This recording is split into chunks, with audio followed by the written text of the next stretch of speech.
بسم اللہ الرحمن الرحیم۔ السلام علیکم۔ غامدی صاحب سوالات کا آغاز کرتے ہیں۔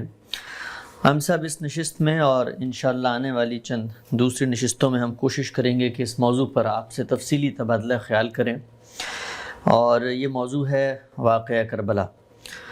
اور ہم جانتے ہیں کہ کربلا کی جو داستان ہے وہ محض ایک تاریخی داستان نہیں ہے، بلکہ اس کے کچھ نتائج ہیں جس سے ایک پوری متوازی دینی تعبیر مرتب ہوئی ہے۔ تو ہم اس کے جملہ پہلوؤں پر آپ کا جو تجزیہ ہے، آپ کی جو رائے ہے، اس کو سمجھنے کی کوشش کریں گے۔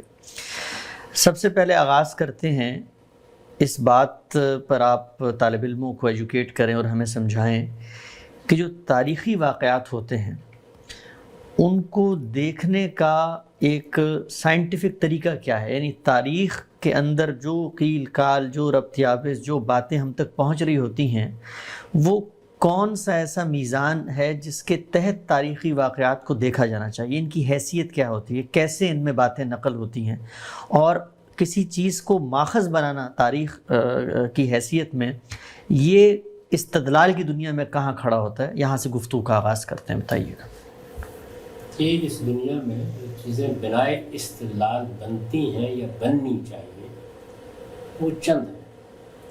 یہ سوال اس اعتبار سے بہت اہم ہے کہ ہم لوگ جب گفتگو کرتے ہیں، بحث کرتے ہیں، کتابیں لکھتے ہیں، تو بعض اوقات ایک بہت بڑا کسر تعمیر کر لیتے ہیں، لیکن اس کے نیچے جو بنائے استدلال ہے وہ گویا ہوا ہوتی ہے،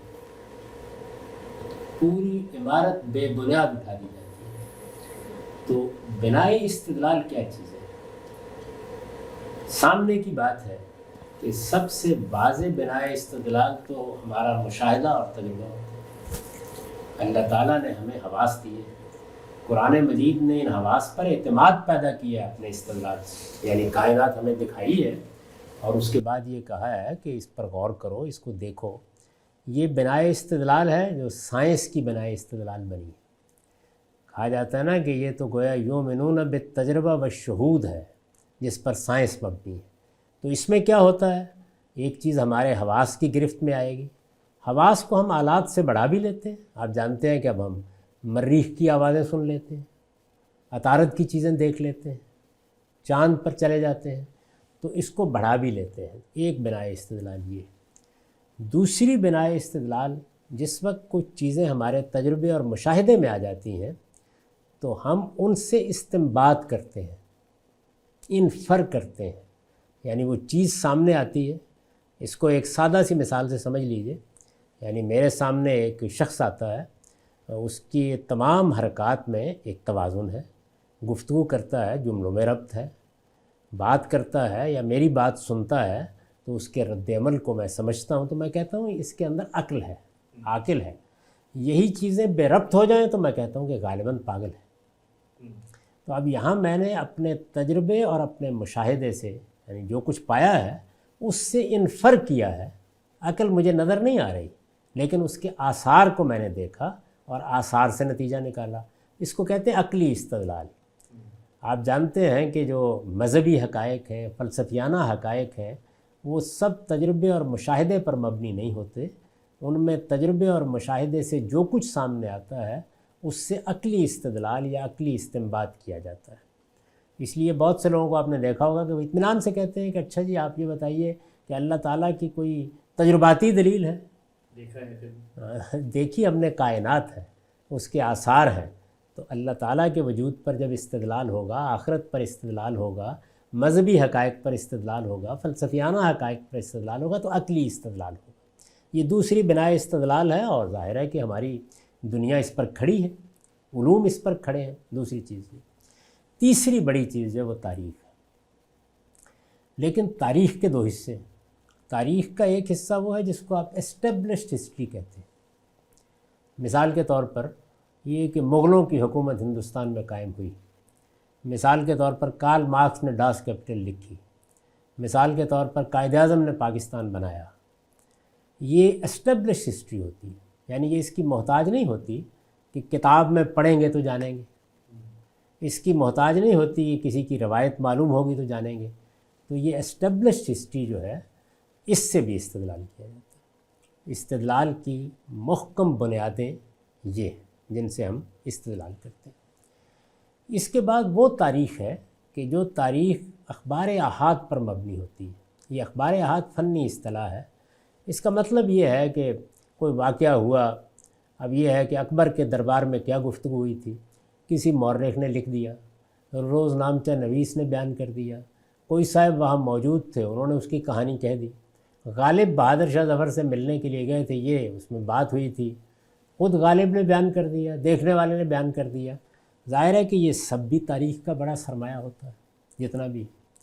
یہ جو تاریخ کا سرمایہ ہے، کیا اس سرمایے کو، یعنی یہ جو اخبار احاد سے ملتا ہے، کیا اس کو کسی عقیدے کی بنیاد بنایا جا سکتا ہے؟ کیا اس کی بنیاد کے اوپر مذہبی حقائق ثابت کیے جا سکتے ہیں؟ اس کا جواب یہ ہے کہ نہیں ثابت کیے جا سکتے۔ اس لیے ہمارے دین کی جو بنیاد رکھی گئی ہے وہ اسٹیبلشڈ ہسٹری پر رکھی گئی، یعنی قرآن مجید اللہ کی کتاب ہے۔ رسالت مآب صلی اللہ علیہ وسلم نے ایک خاص دور میں یہ قرآن دیا۔ اب یہ یوں نہیں ہوا کہ قرآن مجید کا کوئی ایک نسخہ مل گیا، قرآن مجید کی کوئی چند آیات مل گئیں۔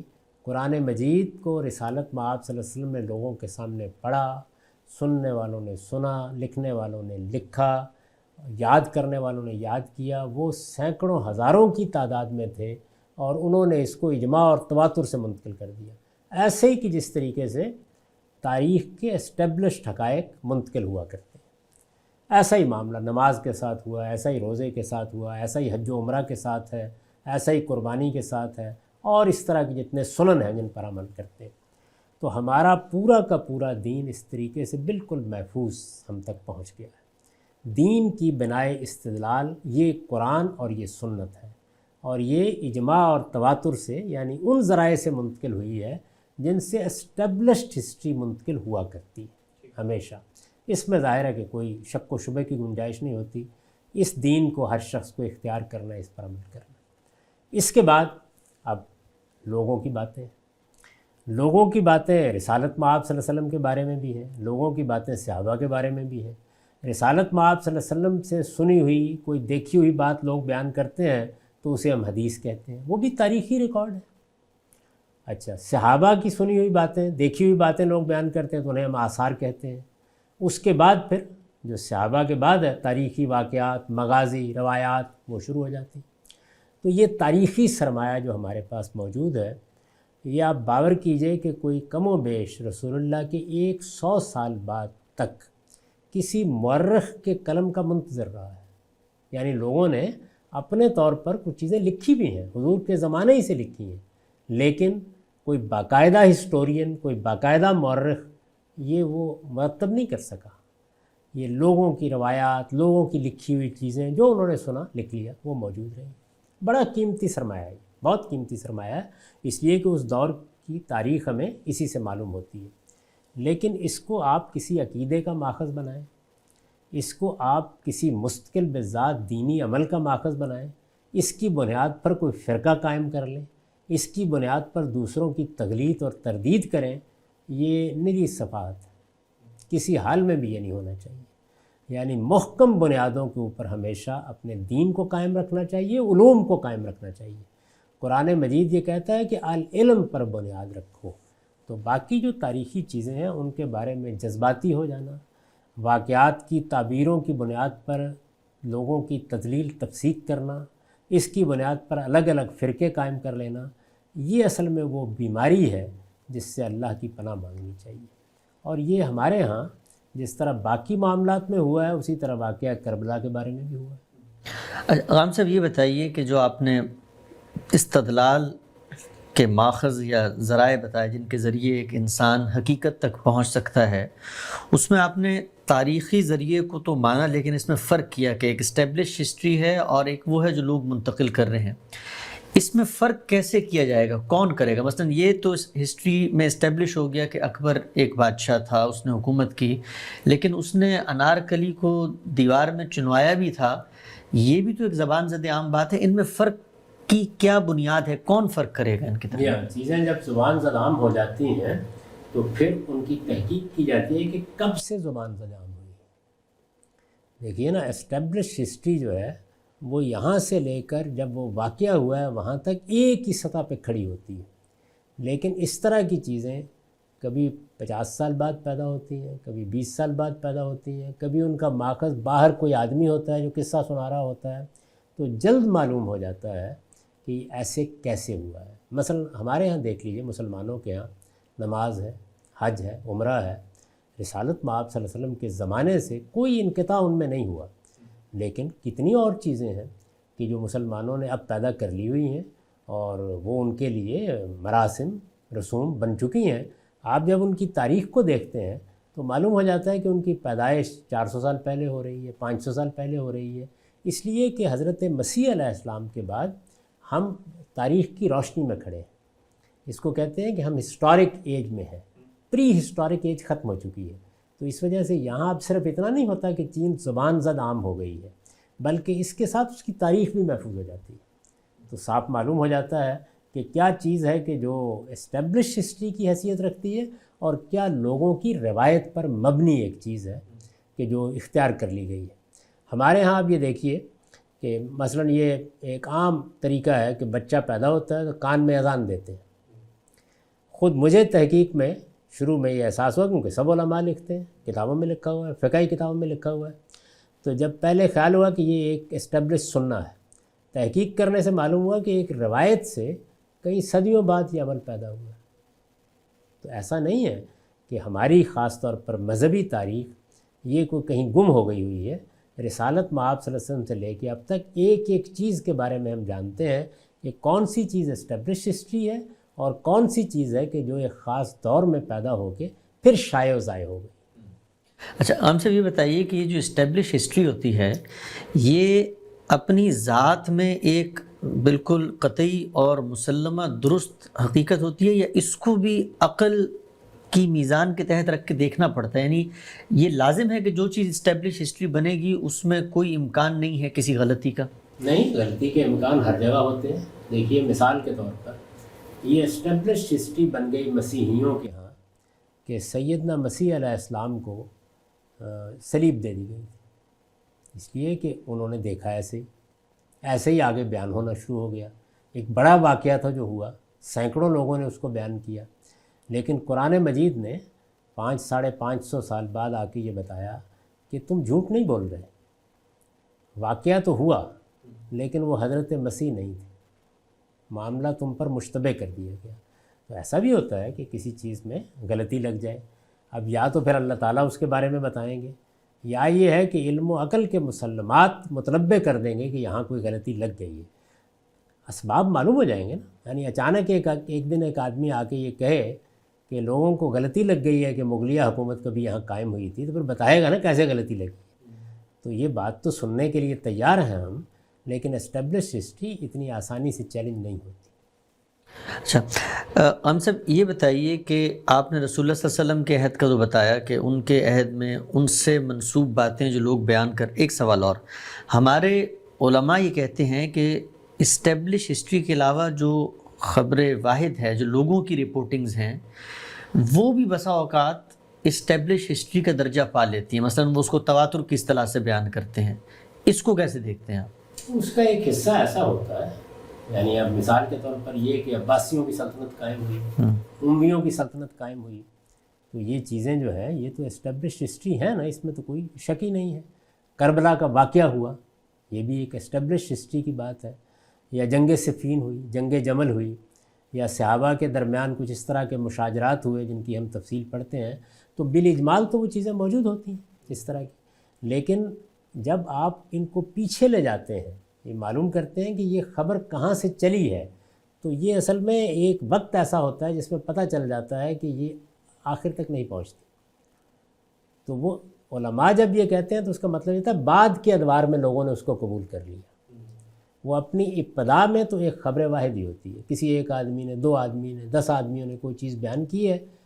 تواتر کی تعریف یہ نہیں ہے کہ ایک جو ہے وہ نہ ہو، نہیں، 1 2 4 لوگ بیان کرتے ہیں۔ تواتر کی تعریف یہ ہے کہ اتنے لوگ اس کو بیان کریں، اتنے مختلف مواقع پر اس کو بیان کریں، اور نسلاً بعد نسلاً بیان کریں، پہلے دل سے بیان کریں، یا روایت کریں، یا عمل پیرا ہوں اس کے اوپر، کہ ان کے جھوٹ پر جمع ہونے کو عقلاً محال سمجھا جائے. یہ تاریخ ہے. اچھا عام صاحب، یہ جو تاریخی استدلال ہے اس میں آثار سے جو استدلال کیا جاتا ہے، کیا وہ بھی تاریخی استدلال میں آتا ہے؟ اور اگر آتا ہے تو وہ پھر کہاں آتا ہے، اسٹیبلش ہسٹری میں، یا وہ اس کو کیسے دیکھیں گے؟ دیکھیے آثار آپ کو مل جاتے ہیں، یعنی ہمارے ہاں آرکیالوجی کے ماہرین ہیں، زمین کھودتے ہیں، چیزیں تلاش کر لیتے ہیں. اس میں ایک حصہ تو وہ ہوتا ہے کہ جو بعض اوقات بالکل قطعی ہو جاتا ہے علمی لحاظ سے. مثلاً آپ کو کوئی ڈھانچہ ملا ہے، کوئی فاسلز یا متحجرات ملے ہیں، اور ان کو آپ نے کاربن ڈیٹنگ کر کے معلوم کر لیا کہ ان کی عمر کیا ہے، تو آپ کہوں بے یقینی جگہ پہنچ گئے. کچھ چیزیں جن کو قیاس کیا جاتا ہے، یعنی آپ نے مثال کے طور پر وہاں کچھ بت دیکھے یا اور اس طرح کی بعض مورتیاں بنی ہوئی دیکھیں، تو یہ خیال کیا کہ اس بستی میں شرک رہا ہوگا. تو یہ ظاہر ہے کہ استنباط و قیاس ہوتا ہے. یا کسی جگہ مل گئے تو آپ اس سے یہ اندازہ کرتے ہیں کہ یہ کوئی معبد ہوگا، کوئی عبادت گاہ ہوگی، کوئی استھان ہوگا. تو اس میں بھی پھر وہی چیز ہوتی ہے کہ آثار کو دیکھ کر آپ عقلی استنباط کر رہے ہوتے ہیں. عقلی استنباط غلط بھی ہو سکتا ہے، صحیح بھی ہو سکتا ہے. اچھا عام صاحب، یہ بتائیے کہ یہ جو اسٹیبلش ہسٹری کے علاوہ ہسٹری کا دوسرا حصہ ہے جس کو لوگ منتقل کر رہے ہوتے ہیں، یہ بھی ظاہری بات ہے ایک ماحول اور ایک واقعے کی تصویر آپ تک پہنچا رہا ہوتا ہے. اس میں حقائق کو آپ نے یہ بات واضح کر دی کہ دین کی کسی ہدایت کی بنیاد تو اس ہسٹری کے اس دوسرے حصے کو نہیں بنایا جا سکتا. لیکن ایک طالب علم، جب ہسٹری کا طالب علم جائزہ لینا چاہتا ہے پیچھے کی تصویر کا، تو کون سی چیزیں ہیں جو اس دوسری ہسٹری جو ہاتھ کے ذریعے پہ منتقل ہو رہی ہے اس کی روشنی میں اس کو دیکھنا چاہیے؟ کچھ وہ عقلی مسلمات ہیں، کچھ وہ امکان وقوع کی کیفیات ہیں، وہ کیا چیزیں ہیں جن سے اس ہسٹری کا مطالعہ کرنا چاہیے؟ یہ ہمارے ہاں اس کے لیے بہت اعلیٰ درجے کا کام ہوا ہے. اور یہ رسالت مآب صلی اللہ علیہ وسلم سے متعلق تاریخی ریکارڈ پر تو فی الواقع بہت غیر معمولی ہوا ہے. ہم مسلمان اس کے اوپر اللہ کا شکر ادا کرتے ہیں جو ہمارے ہاں حدیث کے ماہرین نے کیا ہے، محدثین جن کو کہا جاتا ہے. تاریخ کے معاملے میں بھی ہمارے ہاں جو روایات ہیں ان میں ہم یہ دیکھتے ہیں کہ یہ روایات کیا ہیں، بیان کرنے والے کی عقلی حیثیت کیا ہے، زمانہ کیا ہے، کس طور سے یہ بات شروع ہوئی ہے، یہ ساری چیزیں دیکھتے ہیں.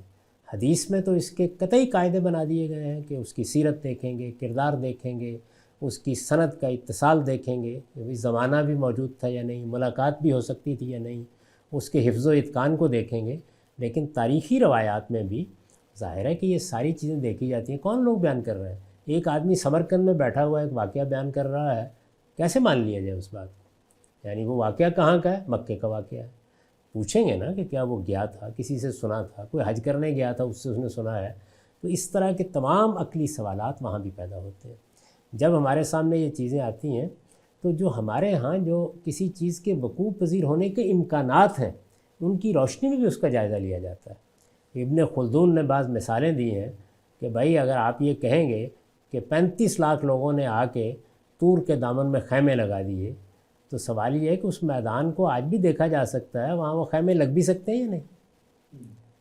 آپ اگر یہ کہیں کہ 25 کروڑ آدمی جو ہیں وہ اس دفعہ حج کے لیے گئے تھے اور انہوں نے جا کے میدان عرفات میں وقوف کیا تھا، تو ظاہر ہے کہ اس کو جانچنے کے لیے ہمارے پاس کچھ علمی عقلی مسلمات ہیں جن کی روشنی میں ہم دیکھ سکتے ہیں کہ اس میدان میں اتنے لوگ آ بھی سکتے ہیں یا نہیں، جا بھی سکتے ہیں یا نہیں. اچھا پھر جو اخبار ہیں ان کی بھی ہم تصدیق کر سکتے ہیں. تو جتنے بھی علمی عقلی ذرائع ہوتے ہیں وہ سارے اختیار کیے جاتے ہیں اور اس کے بعد پھر اندازہ کیا جاتا ہے کہ کیا بات ہوئی ہوگی. اسی طرح سماجی حالات، تمدنی حالات، انسانوں کی نفسیات کیسے کام کرتی ہے، انسان اجتماعی زندگی میں کیسے بیہیو کرتے ہیں، ان تمام چیزوں کا بھی اچھا علم ہونا چاہیے.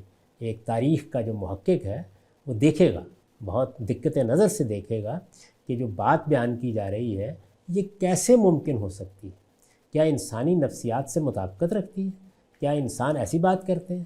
اچھا بحثیت مجموعی جن لوگوں کے بارے میں بات بیان کی جا رہی ہے ان سے متعلق بھی ایک رائے ہوتی ہے. دیکھیے قرآن نے اس کو معیار بنا دیا اور یہ کہا کہ تم لوگوں کو اس وقت جو لوگ رسول اللہ پر ایمان لائے ہیں ان کے بارے میں کوئی بری خبر اگر تم نے سنی تو تمہیں اہل ایمان کے بارے میں اچھا گمان رکھنا چاہیے. اور تم نے جب اتنی بری خبر سنی کہ ایک تہمت، ایک بہتان کا ذکر سنا، تو تم نے یہ کیوں نہ کہا کہ سبحانہ کا ھذا بہتان عظیم، تو گویا حالات، قرائن، شخصیات، کن لوگوں کے بارے میں بات بیان ہو رہی ہے، یہ ساری چیزیں سامنے رکھ کر پھر کوئی رائے قائم کی جاتی ہے۔ ایسا نہیں ہوتا کہ بس کتاب میں لکھا ہوا ہے، ایک شخص نے بیان کر دیا ہے، کسی نے حدثنا اخبرنا کہہ کے روایت کر دیا ہے، تنہا یہ بات کافی نہیں ہوتی۔ تاریخی حقائق کے معاملے میں یہ ساری، آپ دیکھیے کہ جو رسالت مآب صلی اللہ علیہ وسلم سے متعلق چیزیں ہیں، ان میں بھی صرف یہ اصول محدثین نے قائم نہیں کیا کہ ہم راوی کو دیکھیں گے، یعنی ثقہ ہے، غیر ثقہ ہے، سند متصل ہے، صرف یہی نہیں دیکھیں گے، بلکہ یہ بھی دیکھیں گے کہ جو بات بیان کی گئی ہے وہ قرآن و سنت کے خلاف تو نہیں ہے، علم و عقل کے مسلمات کے خلاف تو نہیں ہے۔ تو یہ ساری باتیں دیکھنی ضروری ہوتی ہیں۔ تو یہ معاملہ تو ان روایات کا ہے جو صحابہ کرام کی نسبت سے بیان ہوئی ہیں، رسالت مآب صلی اللہ علیہ وسلم کے بارے میں بیان ہوئی ہیں، تو تابع دیگرہ چہ رسد باقی تاریخ کو علم، عقل، سماج، تصورات، ہر چیز کی روشنی میں پرکھا جاتا ہے۔ اس کے بعد کسی چیز کے بارے میں بھی آپ زیادہ سے زیادہ یہ کہتے ہیں کہ جو تاریخی مواد ہمارے سامنے ہے یا ہمارے پاس ہے، اس کی بنیاد پر یہ بات قرین قیاس لگتی ہے، قابل قبول لگتی ہے، یعنی اس کے بارے میں بھی حتمی حجت کہہ دینے کا اسلوب نہیں اختیار کرنا چاہیے۔ میں نے اسی لیے عرض کیا کہ اس طرح کی چیزیں نہ ایمان بن سکتی ہیں، نہ عقیدہ بن سکتی ہیں، نہ ان کی بنیاد پر فرقہ بندی کرنی چاہیے، نہ لوگوں کی تکفیر اور تفسیق کرنی چاہیے۔ یہ علم کی دنیا کی چیز ہوگی، اور اگر کوئی سچا عالم ہے تو وہ انہیں پیش بھی ایسے ہی کرے گا کہ جو مواد مجھے میسر آیا ہے اس کی بنیاد پر میں یہ رائے رکھتا ہوں۔ آپ بھی غور کر لیجیے۔ اچھا، آگے بڑھتے ہیں غام صاحب۔ ہم آج جس عہد میں جی رہے ہیں تو ہمیں جیسی ہی کوئی خبر ہم تک پہنچتی ہے اور وہ بالعموم فیس بک کے ذریعے پہنچتی ہے تو پہلی تشویش یہ پیدا ہوتی ہے کہ کیونکہ فیس بک کے اوپر بہت ساری خبریں، باتیں من گھڑت بھی ہوتی ہیں، لوگ افواہوں کے طور پہ بھی وہاں پھیلا دیتے ہیں، تو ہماری آج کے عہد میں کسی بھی واقعے کی رپورٹنگ کو اخذ کرتے ہوئے ایک حساسیت پیدا ہوتی ہے، چونکہ یہ ایک امر واقعہ ہے۔ یہ بتائیے کہ جس عہد میں یہ واقعہ کربلا پیش آیا وہ تاریخی پس منظر میں کس جگہ کھڑا ہے؟ یعنی کیا وہاں پر بھی تاریخی روایات کو پیش کرنے کے بارے میں کیا اسی طرح کی کوئی غیر حساسیت ہے یا ایک نارمل ماحول میں ماحول چل رہا ہے؟ یہ جو کچھ آپ اب دیکھتے ہیں انسان ہمیشہ ایسے ہے، یعنی یہ تو ایک واقعہ ہے اور اس میں کوئی شک نہیں کہ ایک بڑی جلیل القدر ہستی کے بارے میں ہے، لیکن رسالت مآب صلی اللہ علیہ وسلم، کیا ہمارے محدثین نے ثابت نہیں کر دیا اس بات کو کہ لوگوں نے جھوٹی روایتیں گھڑی، بادشاہوں کو خوش کرنے کے لیے گھڑی، بدعات کو رواج دینے کے لیے گھڑی، قصوں اور کہانیوں کی صورت میں گھڑ کے رسول اللہ کی طرف منسوب کر دی ہیں؟ یعنی کئی مجلدات ہیں، کئی جلدوں کی کتابیں ہیں جو ان گھڑی ہوئی روایتوں پر مشتمل ہیں۔ موضوعات کہتے ہیں ان کو، یعنی وضع کی گئی گھڑی ہوئی کہانیاں، اور آپ دیکھیں رسالت مآب صلی اللہ علیہ وسلم کی طرف نسبت کر دی جاتی ہے، اور ان میں بعض اوقات بڑی عمدہ باتیں ہوتی ہیں۔ یعنی ویسے بات کو آپ دیکھیں، من عرف نفسہ فقد عرف ربہ، جس نے اپنے آپ کو پہچان لیا اس نے اپنے رب کو پہچان لیا۔ بات تو بہت اچھی ہے، لیکن رسالت مآب صلی اللہ علیہ وسلم کی طرف کیا محدثانہ اصولوں پر اس کی نسبت ہو سکتی ہے؟ آپ بھی جانتے ہیں کہ اس کی حیثیت کیا ہے، میں بھی جانتا ہوں۔ اسی طرح اطلب العلم ولو کان بالسین، علم حاصل کرو خواہ تمہیں چین جانا پڑے، بات میں تو کوئی خرابی نہیں ہے۔ تو اس وجہ سے گھڑی ہوئی حدیثوں کی کتاب ایک کا نام رکھا گیا لال المصنوعہ، موتی ہیں لیکن گھڑے ہوئے ہیں۔ تو لوگ اس طرح کی گھڑی ہوئی باتیں، قصے، کہانیاں جب اللہ کے رسول کی طرف منسوب کرنے سے باز نہیں آئے۔ یہ محدثین کے کام میں ہمیں معلوم ہوتا ہے کہ مثلا قرآن مجید کی صورتوں کے بارے میں بعض روایتیں گھڑیں کچھ اصحاب نے، اور وہ روایتیں کیا ہیں کہ فلاں سورہ پڑھو گے تو یہ اجر ملے گا، فلاں آیت پڑھو گے تو یہ ہوگا، فلاں ہوگا تو یہ ہوگا۔ تو یہ سب گھڑی ہوئی تھی، سب کی سب۔ محدثین نے ان کو پکڑ لیا، یعنی وہ صاحب گرفت میں آ گئے۔ جب ان سے پوچھا گیا کہ یہ آپ نے کیا کارنامہ کیا ہے تو انہوں نے کہا کہ لوگوں کا زیادہ اشتغال حدیث کی طرف ہو گیا تھا، تو میں نے کہا ذرا قرآن پڑھنے کی ترغیب پیدا کی۔ اچھا، جو صوفی مزاج لوگ ابتدائی دور میں پیدا ہوئے، امام مسلم نے اپنی صحیح کے مقدمے میں یہ بتایا ہے کہ وہ جھوٹے قصے، جھوٹی روایتیں، جھوٹی کہانیاں لوگوں کو جنت کی خبر دینے کے لیے، دوزخ سے ڈرانے کے لیے بیان کرتے ہیں، اور اس میں یہ جملہ لکھا ہے کہ یجری الکذب علی السنتہم، ان کی زبانوں پر جھوٹ گویا جاری ہے، ایک رواں ندی کی طرح جاری ہے، بولتے چلے جاتے ہیں۔ آپ اگر صوفیانہ تذکرے پڑھیں ان میں قصے ہوں گے، کہانیاں ہوں گی، معجزات بیان کیے گئے ہوں گے، اکثر و بیشتر محققین جانتے ہیں کہ محض کہانی ہوتے ہیں۔ اچھا، اسی طرح بعض اوقات کہانی کہنے والا کہانی کے طور پر بیان کرتا ہے، لیکن لوگ یہ خیال کر لیتے ہیں کہ یہ تو کوئی واقعہ ہوگا۔ مثلاً یہ مولانا روم کی کہانیاں دیکھ لیجئے، سعدی کی گلستان، ایسے بیان کریں گے لوگ جیسے فی الواقع ہو گیا معاملہ۔ تو اس لیے یہ جو کچھ اب ہوتا ہے یہ سب کچھ ہر دور میں ہوتا رہا ہے، ہر زمانے میں ہوتا رہا ہے۔ اسی لیے ابتدائی دور میں بھی محققین کو ضرورت پڑی کہ زندگی لگا دیں اور ایک ایک چیز کی تحقیق کریں، ورنہ تو یہ اصول قائم کر لینا چاہیے تھا کہ جو فیس بک پر آ گیا، جو اخبار میں چھپ گیا، جو میڈیا پر نشر ہو گیا وہ حق ہے۔ جس طرح اب ہم جانتے ہیں کہ اس میں جھوٹ بھی ہوتا ہے، افواہیں بھی ہوتے ہیں، اس میں آخری درجے کے اتہام اور افتراء بھی ہوتے ہیں، ایسی صورت ماضی میں بھی رہی۔ ہم سب آخری سوال، وقت ہمارا ختم ہو رہا ہے، پھر مزید اس پہ گفتگو کرتے ہیں۔ وہ یہ کہ یہ تو آپ نے بتایا کہ لوگ اپنی خواہشات سے رسول اللہ صلی اللہ علیہ وسلم تک سے منسوب کر کے باتیں بیان کرتے رہے ہیں۔ یہ بتائیے کہ یہ معاملہ یہ تو کسی دینی فکر کی وجہ سے پیدا ہو گیا، کسی خواہش سے پیدا ہو گیا۔ سیاسی نزاعات اور اختلافات میں جو اس طرح کی رپورٹنگ ہوتی ہے ہم آج بھی دیکھتے ہیں اپنے، تو آج تو کم سے کم ہمیں پتہ چل جاتا ہے 2-4 دن بعد کہ بھائی یہ بات ٹھیک نہیں تھی۔ جس عہد میں یہ واقعہ پیش آیا ہے اس عہد میں بتائیے کہ جب یہ خبریں پھیلتی تھیں ایک دوسرے کی مخالفت میں، تو ان کو پرکھنے کا لوگوں کے پاس کوئی چیز تھی؟ کیسے پتہ چلتا تھا کہ ٹھیک ہے غلط ہے؟ دیکھیے، ہر دور میں جس طرح اس طرح کی خبریں پھیلانے والے، افواہیں اڑانے والے موجود ہوتے ہیں، افواہیں اڑانے والوں کا تو مدینہ کی چھوٹی سی بستی میں قرآن نے ذکر کیا ہے، اور یہ بتایا ہے ان کے والمرجفون فی المدینہ، افواہیں اڑاتے تھے، کہانیاں بناتے تھے، اسکینڈل بناتے تھے۔ تو یہ جس طرح اب پکڑے جاتے ہیں، اس طرح پرانے زمانے میں بھی محققین تحقیق کرتے تھے، ایسے محتاط لوگ ہوتے تھے جو اس کا پردہ چاک کر دیتے تھے۔ تو اللہ تعالیٰ نے یہ اسباب ہر زمانے میں پیدا کیے ہوتے ہیں، بس فرق یہ ہے کہ اب ذرا کم مدت میں معلوم ہو جاتا ہے، اس میں ذرا مدت زیادہ لگ جاتی تھی، اور بعض اوقات یہ بھی ہوتا تھا کہ بات اتنی پھیل چکی ہوتی تھی کہ اہل تحقیق کا کام بعض اوقات صدیوں تک لوگوں کی نظر میں نہیں آتا تھا۔ آخر ابن خلدون کو دیکھیے، اس نے کس طرح بہت سی اس طرح کی چیزوں کا پردہ چاک کیا ہے۔ اسی طرح سے بعض دوسرے محققین نے، جیسے خود ابن کثیر نے طبری کی تفسیر کے اوپر، اسی طرح تاریخ پر بہت سا محققانہ کام کیا ہے۔ تو محدثانہ طریقے سے بھی لوگوں نے کیا اور عقل عام کی روشنی میں بھی جائزہ لیا ہے۔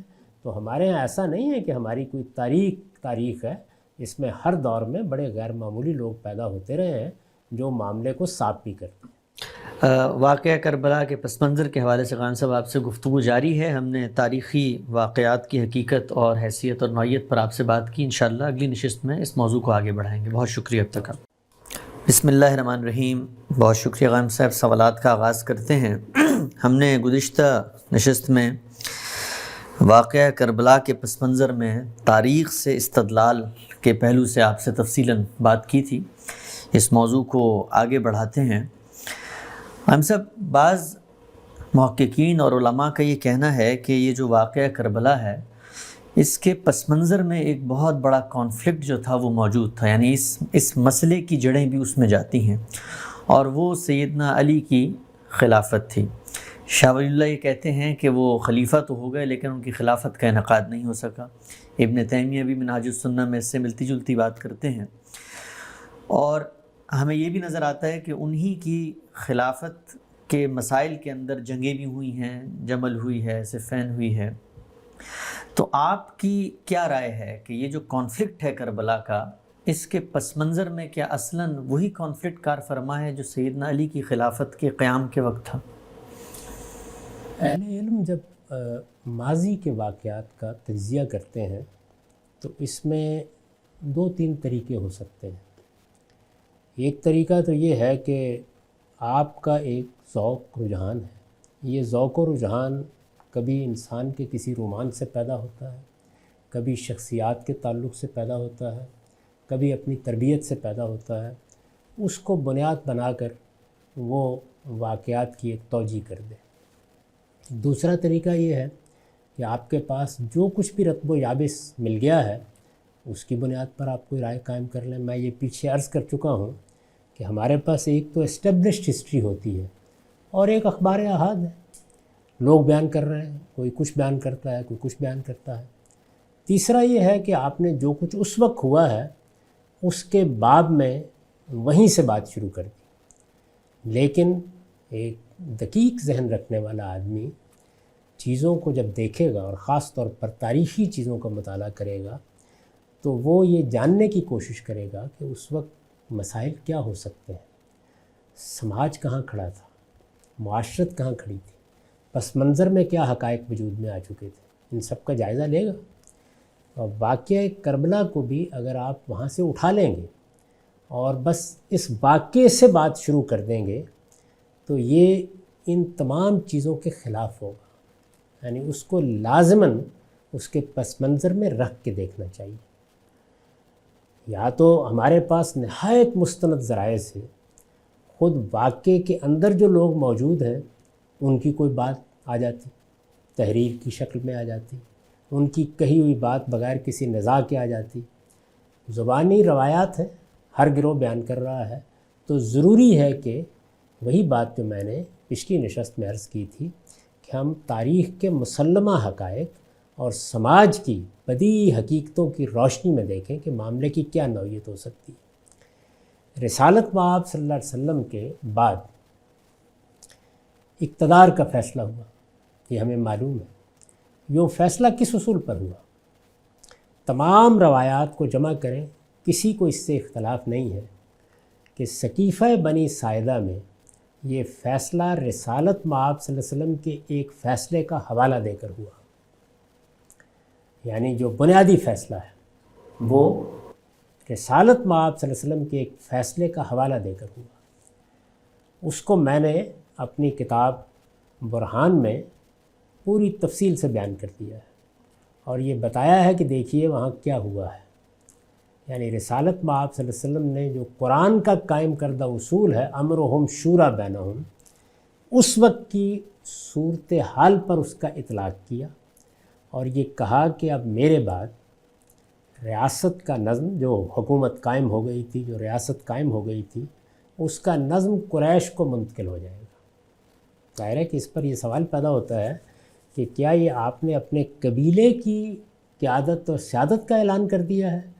تو رسالت مآب صلی اللہ علیہ وسلم نے اس کی وضاحت فرمائی، اور یہ بخاری میں روایت ہے کہ میں یہ فیصلہ اس لیے کر رہا ہوں کہ الناس تبع لقریش، یعنی لوگ اس سرزمین عرب میں قریش کی قیادت ہی کو تسلیم کرتے ہیں۔ تو قبائلی معاشرے میں جمہوریت کے اصول کا اطلاق کیا گیا ہے۔ یہ بات کہ لوگوں کی رائے کی بنیاد پر فیصلہ کیا جائے، آج کے زمانے میں اس کے بہت سے ذرائع ہیں، لیکن ایک قبائلی معاشرت میں یہ چیز بڑے نزاع کا باعث بھی بن سکتی تھی۔ تو رسول اللہ صلی اللہ علیہ وسلم نے اس اصول پر یہ فیصلہ کیا۔ اب یہ دیکھیے کہ یہ فیصلہ تو رسالت مآب صلی اللہ علیہ وسلم نے کر دیا اور اس کا حوالہ سیدنا ابو بکر صدیق نے وہاں دیا، اور اس کے نتیجے میں بات فیصل ہو، یعنی معلوم ہو گیا کہ قریش کو اپنی قیادت کا انتخاب کرنا ہے۔ قریش میں سے قیادت کس کے پاس جائے گی؟ سیدنا عمر نے اس موقع پر ایک اقدام کیا ہے۔ اس کے بعد بخاری کی روایت ہے کہ اس کی پھر ایک موقع پر توضیح کی ہے، اور یہ بتایا ہے کہ ابو بکر صدیق رضی اللہ عنہ کی شخصیت ایسی تھی کہ میں نے جب یہ دیکھا کہ ایک نزاع خطرناک ہو سکتی ہے تو ان کا نام پیش کر دیا۔ یہ کوئی تلوار سے بات نہیں منوائی گئی، کسی فوج نے حملہ نہیں کیا، کوئی جتھا نہیں ہے جس نے آگے قبضہ کر لیا ہے، ایک تجویز پیش کی انہوں نے، اور اس تجویز کو قبول عام حاصل ہوا، یعنی لوگوں نے آگے بڑھ کے قبول کیا۔ انہوں نے فرمایا میں نے کیوں تجویز پیش کی تھی؟ اس لیے کہ شخصیت ایسی تھی کہ تقتل آنا اکیلا ہے، اس کے سامنے گردنیں جھک جاتی تھی۔ ایسا ہوتا ہے بعض اوقات کہ کسی گروہ میں، کسی جماعت میں، کسی ملک میں کوئی ایسی شخصیت ہوتی ہے کہ سب اس کے سامنے جھک جاتے ہیں، اس کے معاملے میں نزاع نہیں ہوتی۔ میں پارٹیوں کی سطح پر اس کی مثال دے سکتا ہوں، جیسے پیپلز پارٹی میں ذوالفقار علی بھٹو صاحب ہوں، جیسے مسلم لیگ میں قائد اعظم اس وقت موجود ہوں، جیسے اس وقت بہت سی پارٹیوں میں یہی صورتحال ہے، یعنی کوئی ایسی شخصیت جماعت اسلامی میں مولانا سید اللہ صاحب مودودی کہ جس کے بارے میں دو رائے نہیں ہوتی، فیصلہ ہو گیا، قریش کے پاس اقتدار ہے۔ اب آپ یہ دیکھیے کہ خلفائے راشدین کے ہاں اس کے بعد اقتدار کی منتقلی بھی ہوتی ہے۔ اقتدار تو اسی پارٹی کے پاس یا اسی قبیلے کے پاس ہے جس کو اکثریت کی تائید حاصل ہے جمہوری اصول پر، لیکن فیصلہ اب اس کے لیڈروں نے کرنا ہے، یعنی سیدنا ابو بکر صدیق کے بعد کون، سیدنا عمر کے بعد کون. یہ جو لیڈرشپ اس وقت وجود میں آئی یہ پرانی قبائلی لیڈرشپ نہیں ہے. اس بنیادی بات کو سمجھ لینا چاہیے. پرانی جو لیڈرشپ تھی قریش کی، آپ جانتے ہیں کہ اس کے 15-20 نام ہر شخص کو معلوم ہے. یہ سارے کے سارے لوگ بدر کے میدان میں کھیت رہے تھے، یعنی اللہ تعالیٰ کے عذاب کی زد میں آ گئے، سب چلے گئے. صرف 2 لوگ ہیں، ایک حضرت عباس جو رسالت میں آپ صلی اللہ علیہ وسلم کے چچا ہیں، اور ایک ابو سفیان جو باقی رہ گئے. اور ان لوگوں کے ایمان لانے کا معاملہ آپ جانتے ہیں کہ فتح مکہ کے موقع پر ہوا. اس لیے جو اب نئی لیڈرشپ پیدا ہوئی تھی جس میں سیدنا ابو بکر صدیق ہے، سیدنا عمر ہے، سیدنا معاذ بن جبل ہے، وہ تو خیر انصار میں سے تھے، یا وہ دوسرے لوگ جن کو سیدنا عمر نے بھی ایک کمیٹی کی صورت دے دی تھی اور یہ کہا تھا کہ اپنے درمیان میں فیصلہ کر لو. تو یہ جو نئی لیڈرشپ پیدا ہوئی قریش کی، یہ فیصلے کرتی رہی ہے. اس نے سیدنا عمر کا فیصلہ کیا، اس نے سیدنا عثمان کا فیصلہ کیا، سیدنا عمر کا فیصلہ بھی انہوں نے کیا ہے. یہ بات غلط طور پر مشہور ہو گئی ہے کہ سیدنا ابو بکر نے ان کو اپنی طرف سے نامزد کر دیا تھا، انہوں نے نام پیش کیا ہے. میں نے وہ تمام روایات سامنے رکھ دی ہیں جس میں باقاعدہ مشورہ ہوا، لیڈرشپ کی رائے لی گئی، ایک ایک شخص نے تقریریں کی اور اس کے بعد انہوں نے ان کے نام کا اعلان کیا. بالکل ایسے ہی جس طرح کہ آج کے جمہوری دور میں اگر فرض کر لیجئے کہ اس وقت ہمارے وزیر اعظم ہیں، خدا نخواستہ وہ دنیا سے رخصت ہو جائیں، تو یہ جو برسر اقتدار پارٹی ہے اس کی لیڈرشپ فیصلہ کرے گی کہ اب ان کی جگہ کس نے لینی ہے. تو بالکل اسی طریقے سے جمہوری اصول پر یہ فیصلے ہوتے رہے. لیکن آہستہ آہستہ سیاسی صورتحال میں عظیم تغیر آ گیا. دیکھیے اس وقت ہم پاکستان میں بیٹھے ہوئے، پاکستان کے متعین حدود ہیں. آپ تھوڑی دور کے لیے تصور کیجئے کہ 10-20 سال کے اندر پاکستان کے حدود یہاں سے اٹھیں اور ادھر آسام اور برما تک چلے جائیں اور ادھر مراکش تک چلے جائیں. اگر یہ اتنی بڑی تبدیلی آ جائے تو آپ کا جو بنا بنایا سارا نظام ہے، جو اس وقت ایک دستور کی شکل میں ہے، ایک الیکشن کمیشن ہے، کچھ قاعدے مقرر ہیں، کچھ قانون سازی ہو چکی ہے، سب درم برم ہو جائے گا. بالکل یہی صورتحال سیدنا عثمان کے زمانے تک ہو چکی تھی. یعنی جو ایک رسالت مآب صلی اللہ علیہ وسلم کے بعد لیڈرشپ پیدا ہوئی ہے، اس نے جس حد تک اس کا اثر و رسوخ تھا، معاملات کے فیصلے کیے اور وہ فیصلے مانے گئے. سیدنا عثمان کے زمانے میں سلطنت دور دور تک پھیل چکی ہے، اور وہ سب لوگ جو اس میں اب شامل ہوئے ہیں ان میں غیر مسلم بھی ہیں، ان میں نئے مسلمان ہونے والے لوگ بھی شامل ہیں. جن لوگوں کو گورنر بنا کے بھیجا گیا ہے، جو عمال مقرر کیے گئے ہیں، انہوں نے بھی اپنا اثر و رسوخ پیدا کر لیا ہے. وہ لوگ جو فتح مکہ کے بعد قریش میں سے مسلمان ہوئے ہیں، ان کی پہلی طاقت بھی بڑی حد تک بحال ہو چکی ہے. یہ دیکھیے کہ اتنے بڑے تغیرات ہیں سیاسی سطح پر جو آ چکے ہیں. سیدنا علی رضی اللہ عنہ کی خلافت کا انعقاد جب ہوا ہے تو اس موقع پر اس سیاسی صورتحال کا پوری طرح لحاظ رکھ کر کوئی فیصلہ نہیں کیا گیا، بلکہ جو روایت پہلے سے چلی آ رہی تھی اسی کی بنیاد پر فیصلہ کیا گیا. یہ کوئی تنقید نہیں ہے. یعنی ایک صورتحال میں جو تبدیلی آتی ہے اور تدریجی طور پر آتی ہے اور پھر اس تیزی کے ساتھ آتی ہے جس تیزی کے ساتھ وہاں آئی. فتوحات جیسے ہوئی ہیں وہ ظاہر ہے کہ اللہ کی تائید سے ایک معاملہ ہو رہا تھا. دنیا کی تاریخ تبدیل ہو رہی تھی، نئے نئے علاقے مفتوح ہو رہے تھے. اس میں یہ سوچنے کا موقع ہی نہیں ملا کہ یہ تبدیلی آ گئی ہے تو اب اس کو کس طریقے سے سیاسی نظام کا حصہ بنانا ہے. کوئی قاعدہ وجود میں آنا چاہیے تھا نا، کوئی طریقہ ہونا چاہیے تھا. اب معلوم ہونا چاہیے تھا کہ لیڈرشپ کا فیصلہ کیسے ہوگا، ان تمام لوگوں کی رائے کیسے لی جائے گی، ان کی نمائندگی کیسے ہوگی. یہ نہیں ہوا. جب یہ نہیں ہوا اور جو پہلے سے روایت چلی آ رہی تھی اس کی بنیاد پر ایک فیصلہ ہوا، تو اس فیصلے کے بارے میں اب آج اگر میں یا آپ بیٹھ کے یہ حکم لگائیں کہ یہ بالکل صحیح ہوا، ظاہر ہے اس جانتے اس کا نتیجہ کیا نکلے گا. یہ ماننا پڑے گا کہ ایک جلیل القدر صحابی حضرت معاویہ نے بغاوت کی.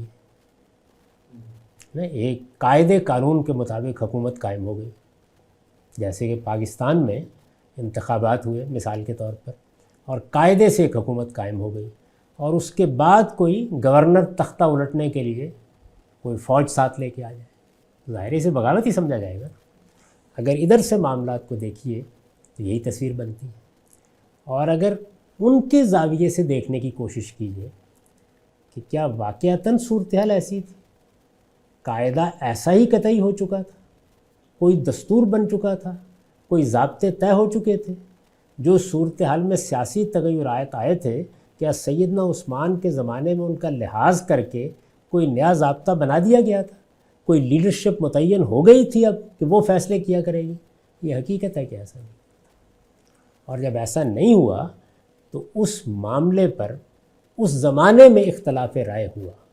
اس کو کہتے ہیں کہ سیدنا علی رضی اللہ عنہ خلیفہ راشد ہیں، یعنی اگر ان کی سیرت کو دیکھیں، ان کے کردار کو دیکھیں، جس طرح کہ انہوں نے جب تک حکومت ان کے پاس جتنے علاقے میں بھی رہی چلائی، وہ سب خلفائے راشدین کا طریقہ ہے۔ سیرت، کردار، مجسم اخلاقیات، جس طرح کے فیصلے انہوں نے کیے، جس طریقے سے اللہ کے حدود کی پیروی کی، اس میں دو رائے نہیں ہو سکتی۔ تو یہ محبت اور عقیدت کی نگاہ ہے اور واقعے پر مبنی ہے جو ان کے بارے میں یہی فیصلہ کرے گی۔ لیکن سیاسی لحاظ سے جب آپ یہ دیکھیں گے کہ کیا فی الواقع حکومت کا انعقاد ہو گیا، تو حکومت کے انعقاد کی ایک صورت تو یہ ہے کہ جو ضابطہ اور قاعدہ آپ نے بنایا ہوا ہے، وہ ضابطہ اور قاعدہ ہے جس کے مطابق حکومت قائم ہوئی ہے۔ تو آپ کہتے ہیں نا کہ بھئی انتخابات ہو گئے ہیں، حکومت قائم ہو گئی۔ میں مثال دے رہا ہوں، یا یہ طے تھا کہ فلاں فلاں لیڈرشپ ہے جو انتخاب کرے گی، اس نے انتخاب کر دیا۔ وہ اپنی تائید میں جو بات کہہ رہے ہیں وہ کہنے کا حق رکھتے ہیں کہ مجھے انہی لوگوں نے منتخب کیا ہے جنہوں نے ابو بکر و عمر کا انتخاب کیا تھا، یعنی جو رہ گئے تھے باقی۔ لیکن اس وقت کی سیاسی صورتحال یہ نہیں تھی، یہ ایک واقعہ ہے کہ سیاسی صورتحال یہ نہیں تھی۔ یہاں مسلمہ تاریخ یہی بات بتاتی ہے، یعنی اس کے لیے کوئی انفرادی روایات جاننے کی ضرورت نہیں ہے۔ چنانچہ یہ انعقاد باعث نزاع ہو سکتا ہے۔ دیکھیے میں جو بات کہہ رہا ہوں وہ کیا ہے، آج میں ایک رائے قائم کر سکتا ہوں کہ یہ بالکل درست ہوا، دوسرا آدمی یہ رائے قائم کر سکتا ہے کہ نہیں ہوا، کر سکتا ہے، لیکن اس موقع کے اوپر کیا معاملہ اتنا صاف ہے کہ ہر شخص کو یہ رائے قائم کر لینی چاہیے؟ ایسا نہیں۔ جب ایسا نہیں ہے تو پھر ہمارے لیے وہی تعلیم صحیح ہے کہ ہم دونوں بزرگوں کے بارے میں، سیدنا علی رضی اللہ عنہ کی فضیلت اپنی جگہ، رسالت مآب صلی اللہ علیہ وسلم کے ساتھ ان کا تعلق اپنی جگہ، ان کی سیرت اور ان کے کردار کی بلندی اپنی جگہ، اس میں کوئی دو رائے نہیں ہو سکتی۔ لیکن سیدنا امیر معاویہ کے اقدام کو بھی سراسر غلط قرار دینا ممکن نہیں۔ یعنی جس وقت ایک نزاع کسی صورت پیدا ہو جائے، معاملات مشتبہ ہو جائیں، تو اس میں ہمارے اکابر اہل علم نے جو رویہ اختیار کیا وہی صحیح رویہ ہے کہ ہمیں کف لسان سے کام لینا چاہیے، حتمی فیصلہ صادر کرنے سے اجتناب کرنا چاہیے۔ ایک نزاعی صورتحال پیدا ہو گئی ہے، اس نزاعی صورتحال میں ایک کو اپنے تجزیے کے لحاظ سے حق پر مان کر دوسرے کے بارے میں فیصلہ نہیں سنانا چاہیے۔ مان لینا چاہیے کہ صورتحال اتنی واضح نہیں تھی، جس میں سیدنا علی بھی چونکہ ایک پرانی روایت پر کھڑے ہیں تو یہ حق رکھتے ہیں کہ ایک تعبیر کریں معاملے کی اور یہ کہیں کہ میری خلافت اسی طرح منعقد ہوئی ہے جس طرح کے پہلوں کی ہوئی تھی، اور سیدنا امیر معاویہ بھی بدلی ہوئی صورتحال میں اس سے مختلف رائے قائم کرنے کا حق رکھتے ہیں۔ یعنی ہم نیت اور محرکات کو اگر چھوڑ دیں تو یہ صورتحال ہے۔ اس زمانے میں دیکھ لیں، آپ کے سامنے انتخابات ہوتے ہیں، یہ سوال پیدا ہو جاتا ہے کہ دھاندلی ہوئی ہے یا نہیں ہوئی۔ اس زمانے میں ریڈیو، ٹیلی ویژن، کیمرے لگے ہوئے، سوچیں ذرا تھوڑی دیر کے لیے، اس وقت کوئی دستور پیش کر سکتے ہیں جس کی بنیاد پر آج میں حتمی فیصلہ کر دوں، کوئی لکھا ہوا آئین موجود ہے۔ یعنی ایک سیاسی صورتحال میں قریش کے بارے میں حضور کا فیصلہ ہے، بالکل ٹھیک سمجھ میں آتا ہے، اس کے پیچھے پورے عرب کی تاریخ موجود ہے، اور رسالت مآب صلی اللہ علیہ وسلم کے ذریعے سے جو تبدیلی آئی وہ تبدیلی بھی اس پر مہر تصدیق ثبت کرتی ہے، وہ اسٹیبلش ہسٹری، اس میں کوئی دو رائے نہیں ہو سکتی۔ اس میں جو فیصلے ہوئے اسی وجہ سے مانے گئے، قبول کیے گئے، اور کن لوگوں نے فیصلے کیے؟ اس نئی لیڈرشپ نے جو پیدا ہوئی تھی۔ لیکن کیا وہ نئی لیڈرشپ ابدی ہو گئی تھی؟ تبدیلی آئی، اور وہ تبدیلی سیاسی صورتحال میں آئی ہے، اس تبدیلی کا ادراک کر کے اگر مثال کے طور پر یہ پہلے فیصلہ ہو جاتا سیدنا عثمان کے زمانے میں کہ اب آنے والوں کا انتخاب کیسے ہوا کرے گا، کیا ایسا کوئی فیصلہ ہوا تھا؟ کیا کوئی قاعدے طے کر دیے گئے تھے؟ آپ ایک روایت کا حوالہ دے رہے ہیں، سیاسی حالات کے تغیر میں ایک دوسرا آدمی اس روایت کو مؤثر نہیں مان رہا، تو دونوں کو اپنی جگہ پر رکھ کر ان کی نیت اور محرکات کو طے کیے بغیر اس کو ایک نزاع کے طور پر مان لیجئے۔ یہی وہ بات ہے جو اس طرح بتائی جاتی ہے کہ مشاجرات صحابہ میں ہم کوئی حتمی رائے دے کر ایک فریق کے ساتھ کھڑے ہونے کی کوشش نہیں کریں۔ یعنی سیدنا معاویہ صحابی ہیں، ہمارے لیے ان کا احترام واجب ہے، ان کی نیت اور محرکات پر حملہ کرنے کی کوئی وجہ نہیں ہے۔ ایک خلیفہ راشد کا قتل ہوا ہے، آپ دیکھیں آج کے زمانے میں یہ حادثہ اگر دارالحکومت میں ہو جائے کتنی افواہیں پھیلیں گی، حالات میں کیا کیا پہلو ہیں جو زیر بحث آ جائیں گے۔ آج کے زمانے میں آپ سکوت ڈھاکہ کے بارے میں حتمی رائے قائم کر سکتے ہیں، آپ لال مسجد کے بارے میں حتمی رائے قائم کر سکتے ہیں۔ اس دور حاضر میں آپ اس پر بحث کر رہے ہیں کہ وہاں کتنی خواتین مری بھی یا نہیں مری، کتنے لوگ شہید ہوئے، کتنے مارے گئے، ہمارے کتنے فوجی کام آئے یا شہید ہوئے، بحث کر رہے ہیں نا۔ یہ بات آپ کے یہاں ماڈل ٹاؤن میں ایک حادثہ ہوا، کیسی سیاست اس کے اوپر ہوئی، یہ سب کچھ کے باوجود کیا میں یا آپ اس پوزیشن میں ہیں آج کے زمانے میں کہ ہم فیصلہ دے سکیں کہ اصل میں غلطی کس کی تھی؟ تو اس وجہ سے سیدنا علی رضی اللہ عنہ کی خلافت کے معاملے میں اگر ہم اپنی رائے قائم کر کے کھڑے ہو جائیں گے تو پھر امیر معاویہ رضی اللہ عنہ کے بارے میں ایک غلط فیصلے پر ہمارے نقطہ نظر کی بنیاد قائم ہو جائے گی۔ صحیح رویہ کیا ہے کہ صورتحال کو نزاعی مان لیا جائے، اور یہی اسٹیبلش ہسٹری بتا رہی ہے، یہ تسلیم کر لیا جائے کہ فیصلہ ایسے نہیں ہوا کہ جس کے بارے میں دو رائے نہ ہو سکتی۔ بھئی دھاندلی کا شور پڑ گیا ہے، آپ دیکھیں ذوالفقار علی بھٹو صاحب جیسے لیڈر کے کرائے ہوئے انتخابات پر اتنی بڑی تحریک چل پڑی، فیصلہ آج بھی نہیں ہوا کہ ہوا کیا تھا۔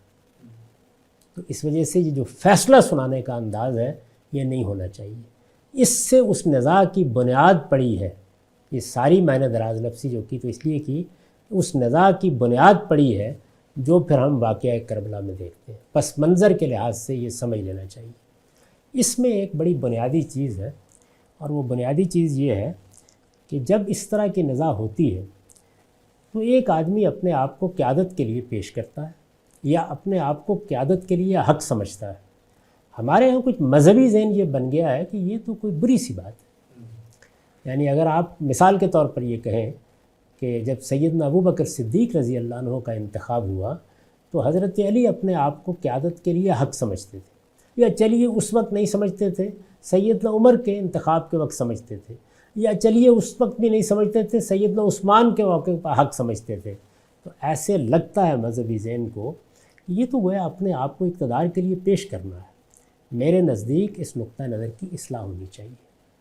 یہ ایک آدمی کے اندر اللہ تعالیٰ نے ایک پوٹینشل رکھا ہوتا ہے، بالقوہ کچھ صلاحیتیں رکھی ہوتی ہیں، تو کیا ان صلاحیتوں کو نشو و نما دینا، ان کے لحاظ سے تیاری کرنا، ان کی تربیت کرنا، ان کی بنیاد پر اپنی جگہ سوسائٹی میں بنانا، یہ ممنوعات دین میں سے کوئی اخلاقی قباحت ہے اس میں؟ آپ کے ہاں جتنے بھی باصلاحیت لوگ پیدا ہوتے ہیں، وہ عالم بننا چاہتے ہیں، وہ کسی معاملے پہ تحقیق کرنا چاہتے ہیں، وہ سول سروس میں جانا چاہتے ہیں، آپ نے کبھی ان کی مذمت کی ہے؟ اگر یہ اصول اختیار کر لیا جائے اور بالکل غلط اختیار کیا گیا ایک روایت کی بنیاد پر، وہ اصل میں کسی اقتدار یا منصب کا حریص ہونے سے متعلق ہے، وہ اخلاقی خرابی ہے۔ اپنے آپ کو کسی منصب کا اہل سمجھنا یا کسی خدمت کا اہل سمجھنا یا اس کے لیے اپنے آپ کو حق سمجھنا، یہ کوئی بری چیز نہیں۔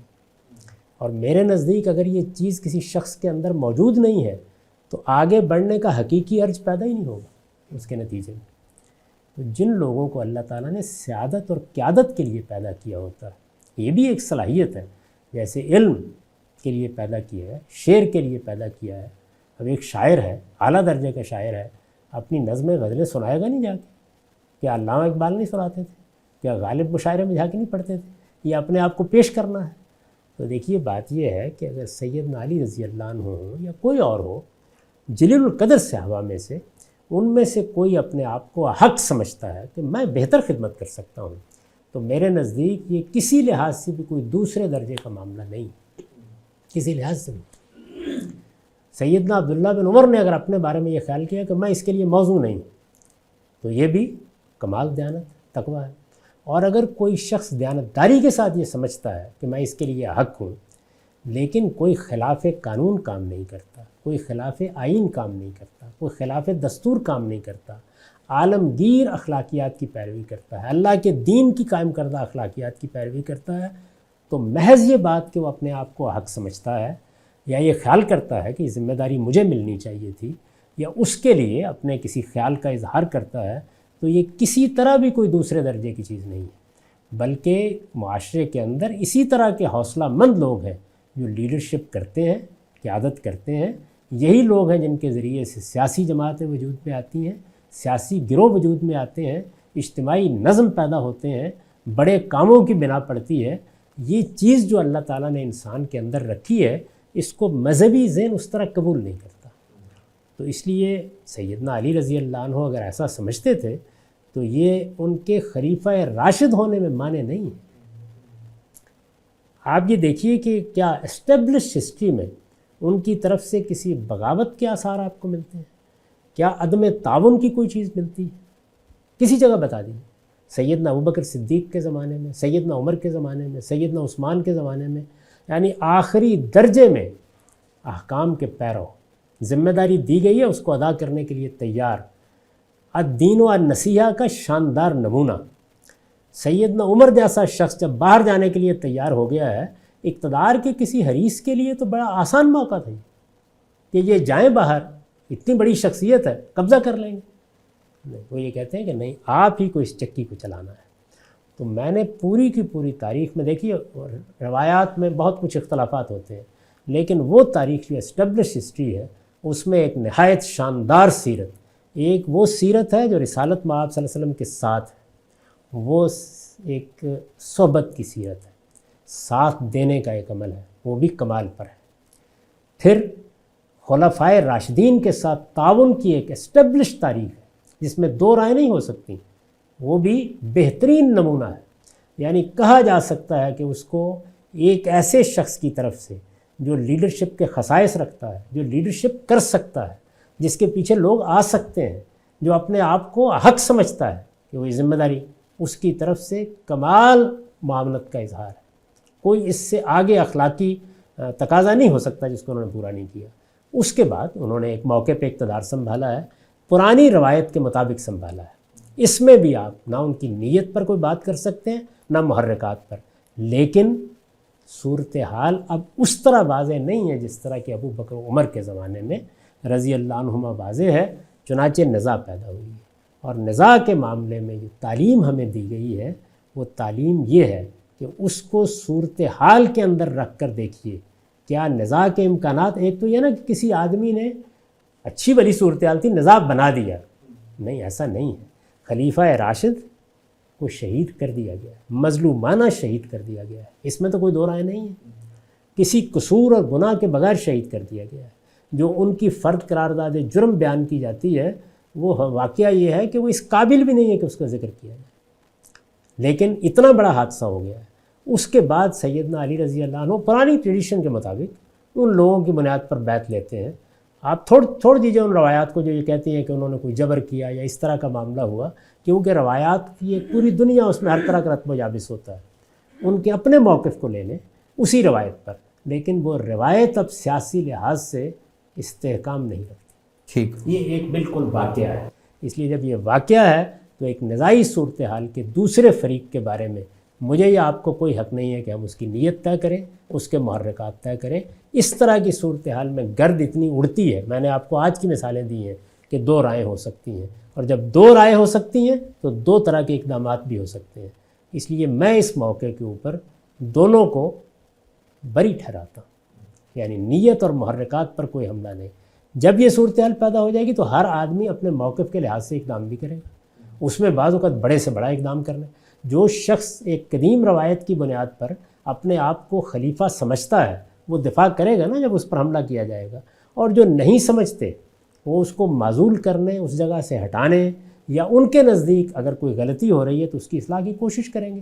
ایک قبائلی تمدن میں اگر کوئی دستور موجود نہیں ہے، اگر کوئی قاعدہ طے نہیں ہے، کوئی دستاویز بن گئی تھی، کوئی قاعدہ ہو گیا تھا، کوئی الیکشن کمیشن موجود تھا، کوئی طریقے طے کر لیے گئے تھے، یعنی ایک قبائلی مزاج کے فیصلے جو ہو رہے تھے، ان فیصلوں میں نزاع متصور ہے، ہو سکتا ہے۔ جب نزاع متصور ہے تو وہی رویہ صحیح ہے کہ ہم اس میں کسی کی نیت اور محرکات کے بارے میں بات نہیں کریں گے، کسی پر طعن و تشنیع نہیں کریں گے، بلکہ یہی کہیں گے کہ ایک نزاعی صورتحال میں دونوں نے جس چیز کو اپنے لحاظ سے صحیح سمجھا، اس کے لحاظ سے اقدامات کیے، بدقسمتی سے اس کے نتیجے میں ایک بڑا فتنہ پیدا ہوا۔ اور پھر اس کو یاد کر لیجئے کہ اگر یہ خاندان اس میں اپنے آپ کو حق سمجھتا ہے تو سیدنا علی بھی اگر اقدام کر رہے ہیں تو اس پر کوئی طعن نہیں کیا جا سکتا، اور ان کے بعد کے لوگ بھی اگر کر رہے ہیں تو کوئی طعن نہیں کیا جا سکتا۔ اس کی وجہ یہ ہے کہ محض یہ بنیاد کہ فلاں فلاں کا بیٹا ہے، تو ذرا آج کے زمانے کی جمہوریت میں دیکھ لیجیے، یعنی کیا پیپلز پارٹی کے اندر سب سے زیادہ تقوی کے لحاظ سے اور سیرت و کردار کے لحاظ سے اور علم و دانش کے لحاظ سے بلاول ہی سب سے برتر ہے؟ اور کیا نواز شریف صاحب کے خاندان میں بھی یہی صورتحال ہے؟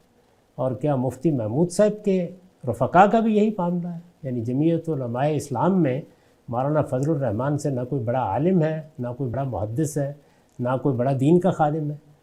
دیکھیے، سیاسی معاملات میں بسا اوقات ایک خاندان کے اندر ہی لوگوں کا اعتماد ہوتا ہے۔ جب آپ یعنی یہ جمہوریت کے اندر، جمہوریت لوگوں کے اعتماد کا نام ہے۔ اب آپ اندازہ کیجئے کہ یہ کیا وجہ ہے، کیا سبب ہے کہ پیپلز پارٹی میں اتنے بڑے لوگ موجود ہیں، علم و دانش کے اعتبار سے ممتاز لوگ موجود ہیں، ان کے بال سفید ہوئے ہیں، اس میں وہ ایک نوجوان کی قیادت کو کیوں قبول کر رہے ہیں؟ اس لیے کہ وہ یہ جانتے ہیں کہ جس پر لوگ جمع ہو سکتے ہیں وہ یہی ہے۔ سمجھ رہے ہیں یہ بات؟ اس کو بہت اچھی طرح ذہن ہے، جس پر لوگ جمع ہو سکتے ہیں۔ اب اس میں غلط اور صحیح کی بحث ہم کسی اور موقع پر کریں گے، لیکن لوگ کس شخص پر جمع ہو سکتے ہیں؟ لوگوں کے جمع ہونے کی بنیاد نہ تنہا علم ہوتا ہے، نہ تنہا تقوی ہوتا ہے، نہ تنہا دانش ہوتی ہے، نہ بزرگی اور عمر ہوتی ہے۔ لوگوں کے جمع ہونے کے اسباب بعض اوقات بالکل ہی مختلف ہوتے ہیں، اور وہ خاندانوں سے متعلق ہو کر ایک رومان بھی پیدا کر دیتے ہیں۔ اس بنیاد تمہید کو سمجھ لیں، پھر اس کے بعد بہت سی گفتگو، کیونکہ وقت ختم ہو گیا تو اس پر مزید کرنے کی ضرورت ہے۔ بہت شکریہ غانم صاحب، واقعہ کربلا کے حوالے سے گفتگو کا سلسلہ جاری رہے گا۔ آپ کا وقت کا عنایت، جزاک اللہ۔ بسم اللہ الرحمن الرحیم۔ بہت شکریہ غانم صاحب آپ کے وقت کا۔ ہم آپ سے گفتگو کر رہے تھے واقعہ کربلا، اس کے پس منظر پر، اور 2 نشستوں میں آپ نے اس حوالے سے اپنا نقطہ نظر واضح کیا۔ پہلی نشست میں آپ نے بتایا کہ تاریخ اور تاریخی جو ماخذ ہوتا ہے اس سے استدلال کی نوعیت کیا ہوتی ہے، اور دوسری نشست میں میرے اس سوال کے جواب میں آپ نے یہ بتایا کہ جو لوگ یہ کہتے ہیں کہ واقعہ کربلا کے پس منظر میں سیدنا امیر معاویہ اور سیدنا علی رضی اللہ عنہما کی مابین جو ایک سیاسی کشمکش تھی، وہ کانفلکٹ ہے جو واقعہ کربلا کے پس منظر میں جاری ہے۔ تو آپ نے اس حوالے سے اس عہد کے سیاسی منظرنامے کی وضاحت کی۔ تو بعض لوگوں نے آپ کی اس گفتگو پر کچھ اشکالات، کچھ سوالات پیش کیے ہیں۔ اس نشست میں کوشش ہوگی کہ ان سوالات کا آپ سے جواب لیا جائے۔ جو پہلا سوال سامنے آیا ہے وہ یہ کہ یہ پوچھا جا رہا ہے کہ یہ مملکت کی وسعت کے نتیجے میں وہ کون سی نئی قیادت جو ہے وہ پیدا ہو گئی تھی، اور کیا سیدنا عمر کے زمانے میں خود سیدنا عمر کی سیاسی بصیرت پر یہ اعتراض نہیں ہے کہ وہ حالات کو نہیں بھانپ رہے تھے؟ آپ نے بتایا کہ ایک نئی سیاسی قوت ابھر رہی تھی، حالات تبدیل ہو رہے تھے، تو وہ کیا تبدیلی ہے حالات میں جو واقع ہو رہی تھی؟ کیسے سیاسی قوت ابھر رہی تھی، اور یہ سیاسی قوتیں سامنے کیسے آتی ہیں؟ اس پہ بتائیے۔ میرا خیال ہے کہ اس سوال کے جواب میں ہمیں انتقال اقتدار کے لیے جو طریقے اختیار کیے گئے ان کا ایک جائزہ لے لینا چاہیے۔ رسالت مآب صلی اللہ علیہ وسلم کے زمانے میں ساری سیاسی قوت مدینہ طیبہ میں مرکوز ہو گئی تھی، اس بات سے ہر شخص واقف ہے، اور اس میں انصار کا پلڑا ابتدا میں بھاری تھا، اس لیے کہ یہ انصاری تھے جن کے 2 بڑے قبیلے اوس اور خزرج رسالت مآب صلی اللہ علیہ وسلم کو دعوت دے کر مدینہ لائے تھے، یہی لوگ تھے جو آپ کے پشت پناہ بنے۔ چنانچہ اگر آپ تاریخوں کا مطالعہ کریں تو ہر جگہ آپ کو یہ صراحت ملے گی کہ رسالت مآب صلی اللہ علیہ وسلم ابتدا میں زیادہ تر فیصلے انصار ہی کی رائے کی بنیاد پر کرتے تھے۔ اس کی بہت سی مثالیں ہیں۔ آخری زمانے میں آ کر صورتحال یہ نہیں رہی۔ میں اس بات کی وضاحت کرتا ہوں کہ سیاسی تغیر کیا ہوتا ہے۔ یعنی اگر مسلمانوں کی جو ریاست رسالت مآب صلی اللہ علیہ وسلم کی قیادت میں قائم ہوئی تھی وہ یثرب تک یا یثرب کی گرد و نواح تک محدود رہتی تو اقتدار شاید انصار کو منتقل کر دیا جاتا، اس لیے کہ وہاں سیاسی عصبیت انہی کو حاصل تھی۔ انہی کے دو بڑے قبائل تھے جو رسالت مآب صلی اللہ علیہ وسلم کی پشت پناہی کر رہے تھے، کرتے رہے تھے، لیکن یہ آپ جانتے ہیں کہ ایسا نہیں ہوا۔ یعنی آہستہ آہستہ پورا جزیرہ نماء عرب مفتوح ہو گیا۔ فتح مکہ کے بعد جو نئی ریاست یا نئی سلطنت وجود میں آئی وہ پورے جزیرہ نما عرب تک پھیل گئی، اور پھر رسالت مآب صلی اللہ علیہ وسلم کے بعد اس میں وسعت ہونا شروع ہو گئی۔ جس کو سیاسی تغیر کہا جاتا ہے وہ یہی ہے کہ اس وقت آپ وسیع لوگوں کو اپنے دائرہ اقتدار میں لے آتے ہیں، سلطنت دور دور تک پھیل جاتی ہے، تو سوال یہ ہے کہ کیا وہاں صرف صحرائی تھے، کیا صرف نخلستانی تھے؟ انسان ہوں گے نا۔ میں اس تغیر کی ایک مثال قرآن مجید سے آپ کو دیتا ہوں۔ قرآن مجید نے یہ بیان کیا ہے کہ سچے اہل ایمان کے لیے اللہ تعالیٰ کی طرف سے ضابطہ یہ ہے کہ ان کے ایک آدمی 10 پر غلبہ پا لے گا اگر وہ ثابت قدم ہوں گے، ان میں سچا ایمان ہوگا، وہ غلبہ پا لیں گے۔ آپ یہ دیکھیے کہ یہ آیت کہاں ہے؟ سورہ انفال کے آخر میں ہے۔ بدر کا معرکہ ہے جس پر سورہ انفال میں تبصرہ کیا گیا ہے، یعنی بڑا ابتدائی زمانہ ہے، اور قرآن مجید اس کے فوراً بعد یہ کہتا ہے کہ الان خفف اللہ عنکم، اللہ تعالیٰ نے جو ذمہ داری ڈالی تھی 1:10 کی، اب اس میں کمی کر دی ہے، بوجھ ہلکا کر دیا ہے۔ کیا سبب ہے اس کا؟ علم ان فیکم ضعفا، اس لیے کہ اللہ تعالیٰ نے یہ جان لیا ہے کہ تمہارے اندر اب وہ قوت نہیں رہی۔ وہ کون سی قوت ہے جو کم ہوئی؟ یعنی یہ نہیں ہے کہ جو السابقون الاولون ہیں ان کے ایمان میں کمی آ گئی ہے، جلیل القدر صحابہ کرام کے ہاں کوئی کمزوری واقع ہو گئی ہے، نہیں۔ اب رسالت مآب صلی اللہ علیہ وسلم کی جو جماعت ہے، یعنی جو لوگ آپ کے ساتھ ہیں، وہ صرف سابقون پر مشتمل نہیں رہی، ان میں نئے لوگ شامل ہو گئے ہیں۔ تو جو قانون بنایا جائے گا یا ضابطہ بنایا جائے گا، وہاں دیکھیے شریعت کی یا آپ کہیے کہ قانون اتمام حجت کے تحت ایک ذمہ داری ڈالی جا رہی ہے۔ اسی لیے فرمایا نا کہ الان خفف اللہ عنکم، یعنی اللہ تعالیٰ 1:10 کی طاقت سے تمہیں مکلف ٹھہرا رہے تھے کہ تم باطل کے مقابلے میں اترو، پیغمبر کا ساتھ دو۔ اس سے پہلے یہ کہا ہے کہ حرض المومنین علی القتال، یعنی اب قتال کا موقع آ گیا ہے تو ان کو ترغیب دی جائے کہ یہ نکلیں اس قتال کے لیے۔ تو ایک ذمہ داری، ایک شرعی ذمہ داری یا اللہ تعالیٰ کی طرف سے ایک ذمہ داری ڈالی جا رہی ہے۔ اس ذمہ داری کے بارے میں یہ تبصرہ کیا جا رہا ہے کہ اب صورتحال وہ نہیں رہی۔ تو صورتحال میں تبدیلی یہاں جو آئی تو یہ خود رسالت مآب صلی اللہ علیہ وسلم کے زمانے میں آئی۔ نئے لوگ شامل ہو گئے ہیں، اور نئے لوگوں کے ہاں بحثیت مجموعی ایمان کی، تقوی کی، اللہ پر اعتماد کی وہ طاقت نہیں ہے جو طاقت جلیل القدر صحابہ کرام میں ہے، جو السابقون الاولون میں ہے، جو معرکہ بدر میں اترنے والوں میں تھی۔ اس لیے اللہ تعالیٰ نے بوجھ ہلکا کر دیا۔ آپ ذرا یہ دیکھیے کہ مدینہ تک میں نے عرض کیا کہ سیاسی قوت کا ارتکاز انصار میں ہے۔ جب سلطنت پھیل گئی ہے تو رسالت مآب صلی اللہ علیہ وسلم کی نسبت سے یہ بات تاریخوں میں نقل ہوئی ہے کہ آپ نے انصار کو بلا کر اور مہاجرین کو بھی، آخری زمانے میں ظاہر ہے یہ ہوا ہوگا، یہ فرمایا کہ میرے بعد اقتدار قریش کو منتقل ہو جائے گا۔ میں اس لیے اس کا حوالہ دے رہا ہوں کہ سقیفہ بنی ساعدہ میں اسی بنیاد پر فیصلہ ہوا ہے۔ یعنی وہاں جب لوگ جمع ہوئے ہیں تو فیصلے کی بنیاد کیا تھی؟ تاریخی واقعات میں اس وقت نہیں جا رہا. یعنی لوگ جمع ہو گئے, سیدنا ابوبکر صدیق بھی وہاں چلے گئے, سیدنا عمر بھی چلے گئے. وہاں پر سیدنا ابوبکر صدیق نے جو تقریر کی ہے اور جس کے بعد فیصلہ ہو گیا, اس میں اسی واقعے کا حوالہ دیا ہے. یعنی رسالت میں آپ صلی اللہ علیہ وسلم نے فرمایا کہ میرے بعد قریش کو اقتدار منتقل ہو جائے گا. سوال یہ ہے کہ قریش کو کس اصول پر منتقل ہوگا؟ کیا اس اصول کے اوپر منتقل ہوگا کہ وہ رسالت میں آپ صلی اللہ علیہ وسلم کا قبیلہ ہے؟ آپ نے اس کا جواب دیا ہے اور یہ کہا کہ الناس تبع لقریش فی ھذا الشان. اس معاملے میں لوگ قریش کے پیرو ہیں, یعنی قریش کو لیڈرشپ حاصل ہے, مسلمہم لمسلمہم و کافرہم لکافرہم. یعنی وہ جو ایک سیاسی عصبیت ہوتی ہے وہ پورے جزیرہ نما عرب میں. تبدیلی کیا آئی ہے؟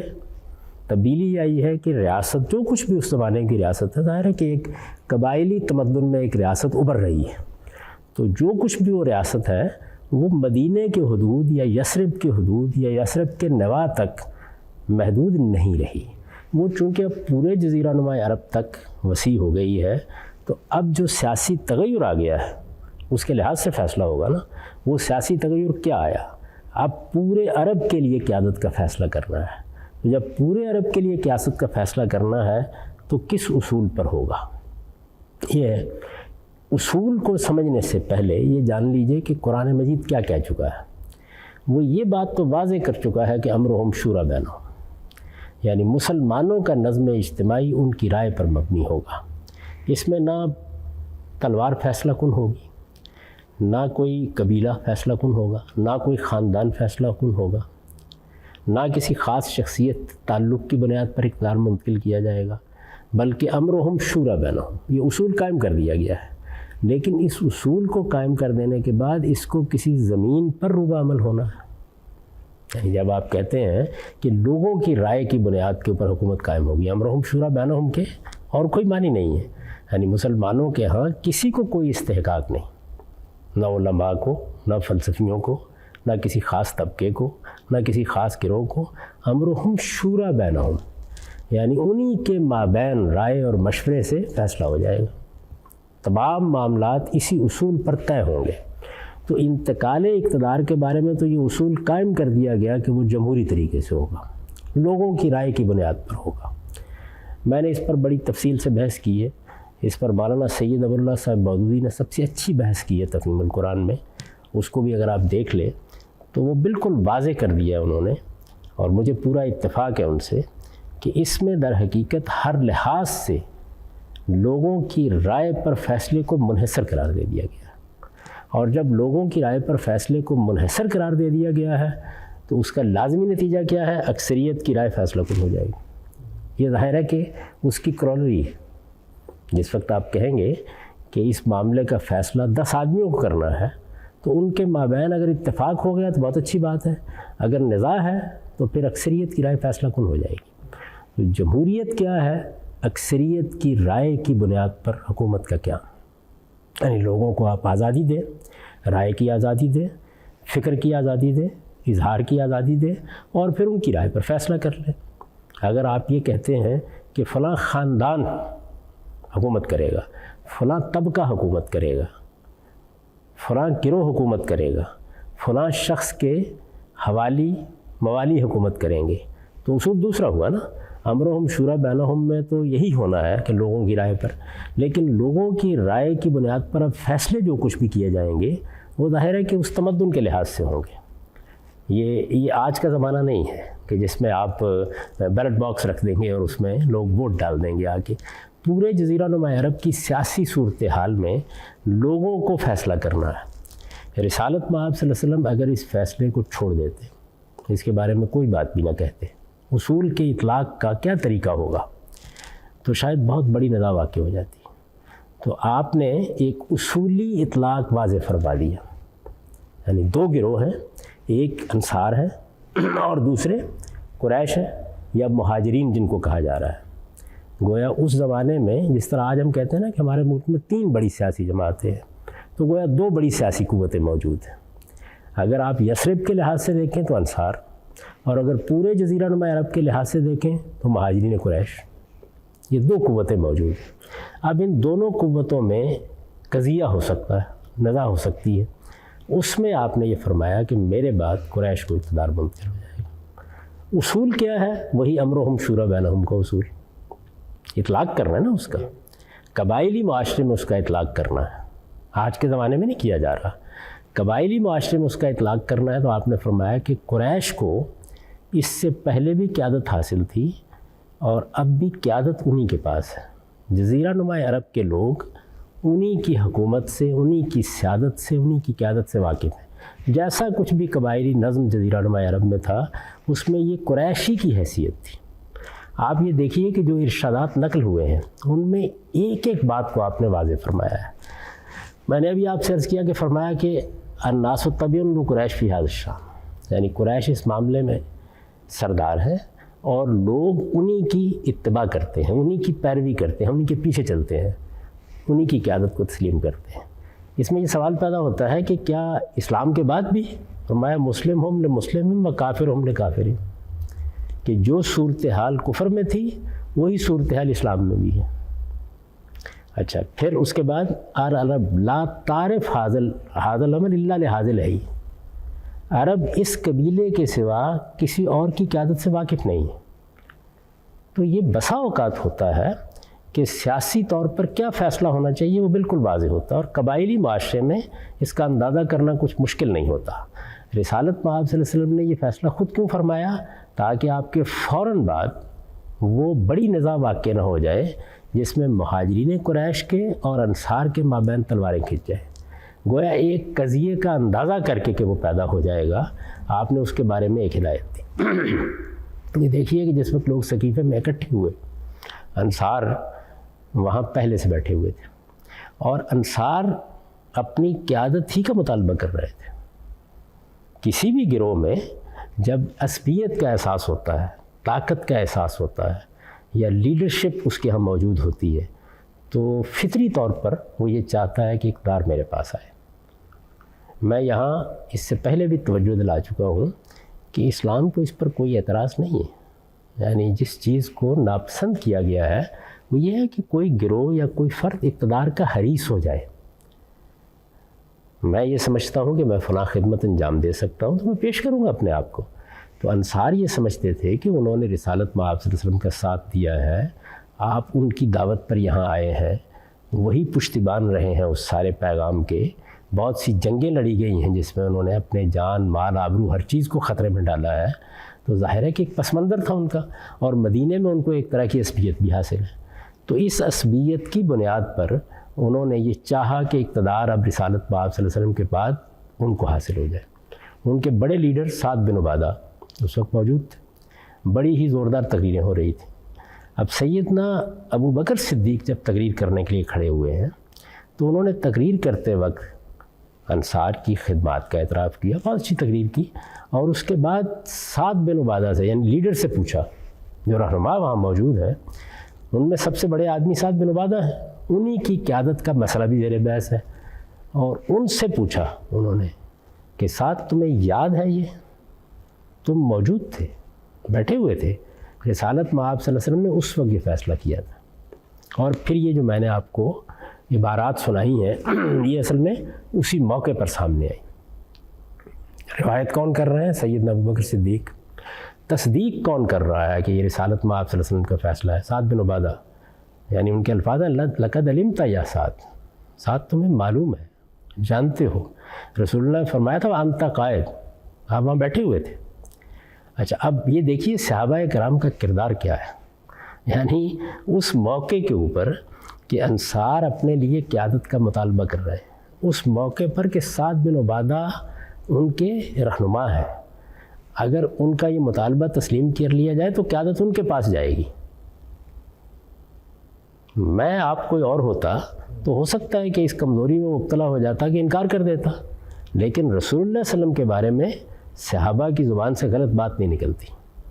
اسی اصول کو محدثین نے پھر بعد میں ایک قاعدے کی صورت دے دی کہ صحابہ تو کلہم عدول، یعنی وہ رسالت مآب صلی اللہ علیہ وسلم کی نسبت سے کبھی جھوٹ نہیں بولتے۔ سیدنا ابو بکر صدیق نے یہ سوال کیا، انہوں نے کہا آپ درست کہہ رہے ہیں، یعنی راوی بھی دیکھیے کون ہے اور تصدیق کرنے والا بھی کون ہے، تو تصدیق کر دی انہوں نے۔ انہوں نے کہا ٹھیک ہے ایسا ہی ہوا تھا۔ اس کے بعد پھر انصار نے، ظاہر ہے کہ وہ رسول اللہ پر ایمان لائے تھے، اس کے بعد انصار نے پھر اپنے لیڈر کی طرف بھی نہیں دیکھا۔ چنانچہ نزاع کو ختم کر دینے کے لیے سیدنا عمر رضی اللہ عنہ نے جب بیعت کے لیے آگے بڑھ کر سیدنا ابوبکر کا ہاتھ پیش کر دیا تو انصار بھی ٹوٹ پڑے بیعت کرنے کے لیے۔ یہ معلوم ہے کہ ایک بڑا خطبہ ہے وسیع جس میں سیدنا عمر نے یہ بتایا ہے کیا ہوا تھا اس موقع کے اوپر، اس کو ضرور پڑھنا چاہیے ہر شخص کو۔ اس میں انہوں نے پوری وضاحت کی ہے۔ انہوں نے یہ بتایا ہے کہ بھائی وہاں پر ایک نزاع برپا ہو گئی تھی، ایک اقلیتی گروہ اقتدار کا مطالبہ کر رہا تھا، بات وہاں تک پہنچ گئی تھی کہ ان کے یہ کہہ رہے تھے کہ منا امیر و منکم امیر، ایک شخص تم میں سے حکمران بن جائے، ایک ہم میں سے حکمران بن جائے۔ ظاہر ہے کہ یہ چیز تو کسی اقتدار میں بھی قبول نہیں کی جا سکتی۔ اس صورتحال میں جب میں نے یہ دیکھا کہ سیدنا ابوبکر صدیق کی تقریر کے نتیجے میں مسئلہ واضح ہو گیا ہے، یعنی یہ معلوم ہو گیا ہے کہ اقتدار قریش کو جانا ہے، یعنی یوں سمجھ لیجئے کہ دو پارٹیوں میں نزاع ہے، جیسے ہمارے ہاں مسلم لیگ میں اور تحریک انصاف میں نزاع ہے یا پیپلز پارٹی میں نزاع ہے، تو یہ طے ہو گیا ہے کہ اکثریت کی تائید مثال کے طور پر پیپلز پارٹی کو حاصل ہے، یہ طے ہو گیا ہے۔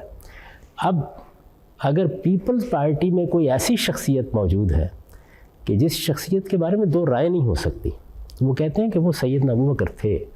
چنانچہ انہوں نے بتایا ہے کہ بھائی سیدنا ابوبکر صدیق کوئی معمولی شخصیت نہیں تھے، تقطع العناق لہ، ان کے سامنے لوگوں کی گردنیں جھک جاتی تھیں۔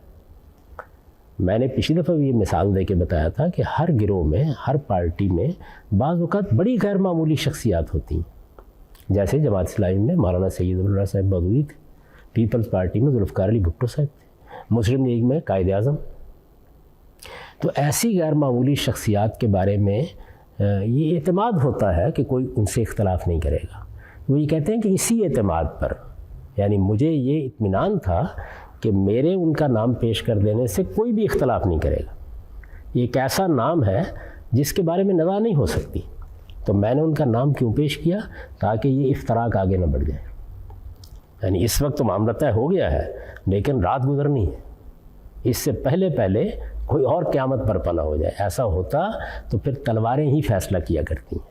دیکھیے جمہوریت کیا چیز ہے، امرہم شورا بینہم کا اصول کیا چیز ہے، انتقال اقتدار کا پرامن طریقہ۔ یعنی انتقال اقتدار کی ایک صورت تو وہی ہے کہ پانی پت کے میدان میں فیصلہ ہو جائے گا کہ یہ ابراہیم لودھی کے پاس ہے یا بابر کے پاس۔ تو اگر تو تلواروں نے فیصلہ کرنا ہو تو کوئی مسئلہ نہیں ہے۔ امرہم شورا بینہم یا جمہوری اصول کی سب سے بڑی سعادت یہ ہے کہ اس کے نتیجے میں آپ پرامن طریقے سے انتقال اقتدار کر دیتے ہیں۔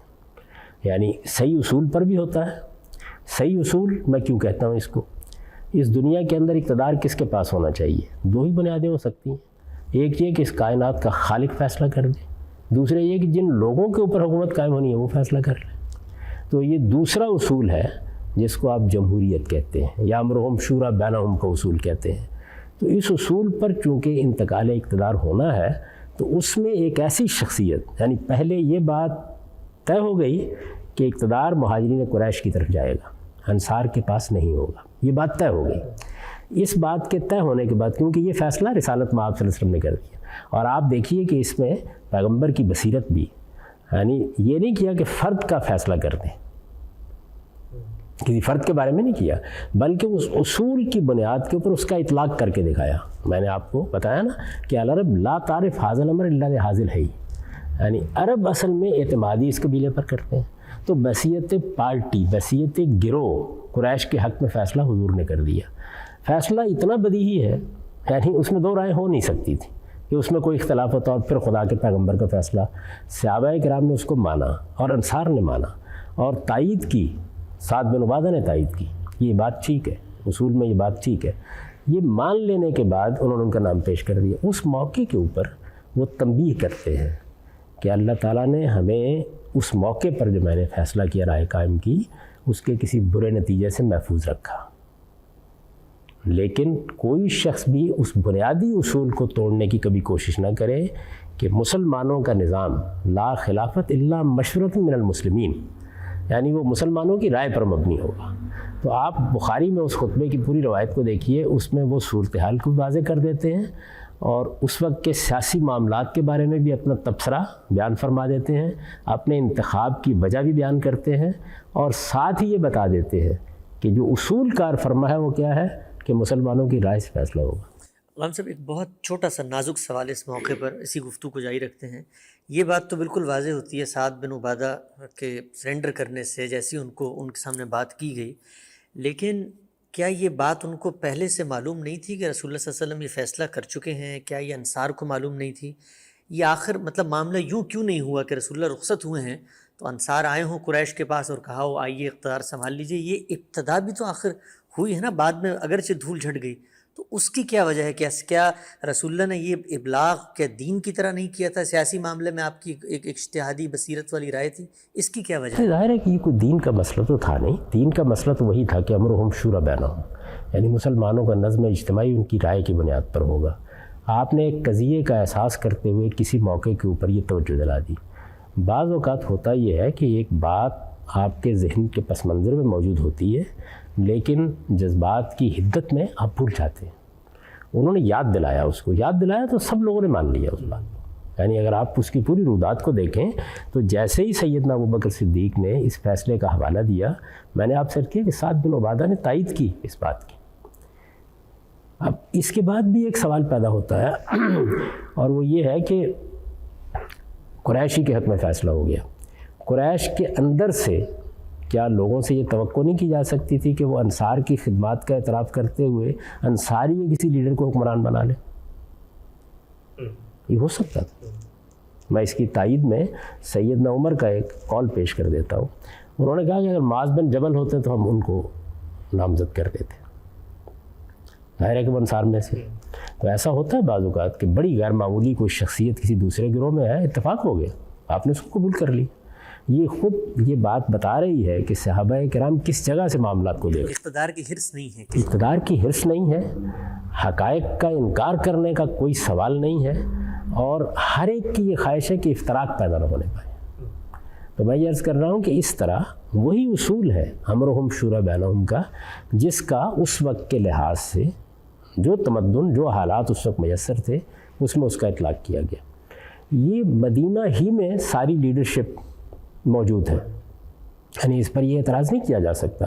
نیا علاقہ فتح ہوا ہے، جو تعلق پیدا ہوا ہے رسالت میں آپ صلی اللہ علیہ وسلم کے صحابہ کا عرب کے دوسرے لوگوں کے ساتھ، وہ حاکم اور محکوم کا تعلق ہے، کیونکہ ہمیں یہ معلوم ہے کہ رسول اللہ صلی اللہ علیہ وسلم کی طرف سے اتمام حجت کے بعد اللہ تعالیٰ نے نہ ماننے والوں کے لیے جس سزا کا اعلان کیا ہے سورہ توبہ میں، وہ کیا ہے؟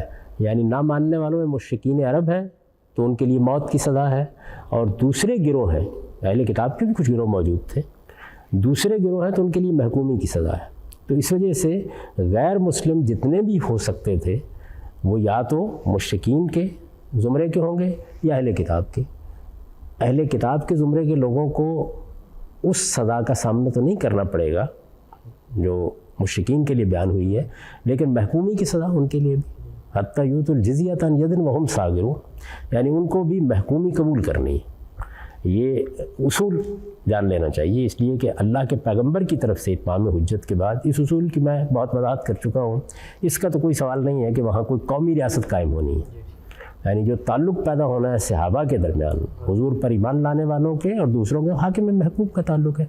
تو صحابہ کرام کی جو جمعیت ہے حضور صلی اللہ علیہ وسلم پر ایمان لانے والوں کی، اس میں جتنی بھی قیادت ہے وہ ساری مدینہ میں جمع ہو چکی ہے، کیونکہ حضور نے یہ بتا دیا تھا کہ لوگ جہاں جہاں بھی ہیں وہ یہاں آ جائیں۔ اگر کچھ لوگ نہیں آئے تھے تو ظاہر ہے کہ وہ قیادت میں بھی اس مقام پر نہیں تھے، تو لیڈرشپ ساری کی ساری جو تھی وہ وہاں جمع تھی۔ اس میں ظاہر انصار کی لیڈرشپ بھی موجود تھی اور مہاجرین قریش کی لیڈرشپ بھی موجود تھی، جو نئی لیڈرشپ پیدا ہوئی۔ یعنی ایک تو قریش کی وہ لیڈرشپ تھی جو زمانہ کفر میں تھی، وہ ساری بدر میں ختم ہو گئی۔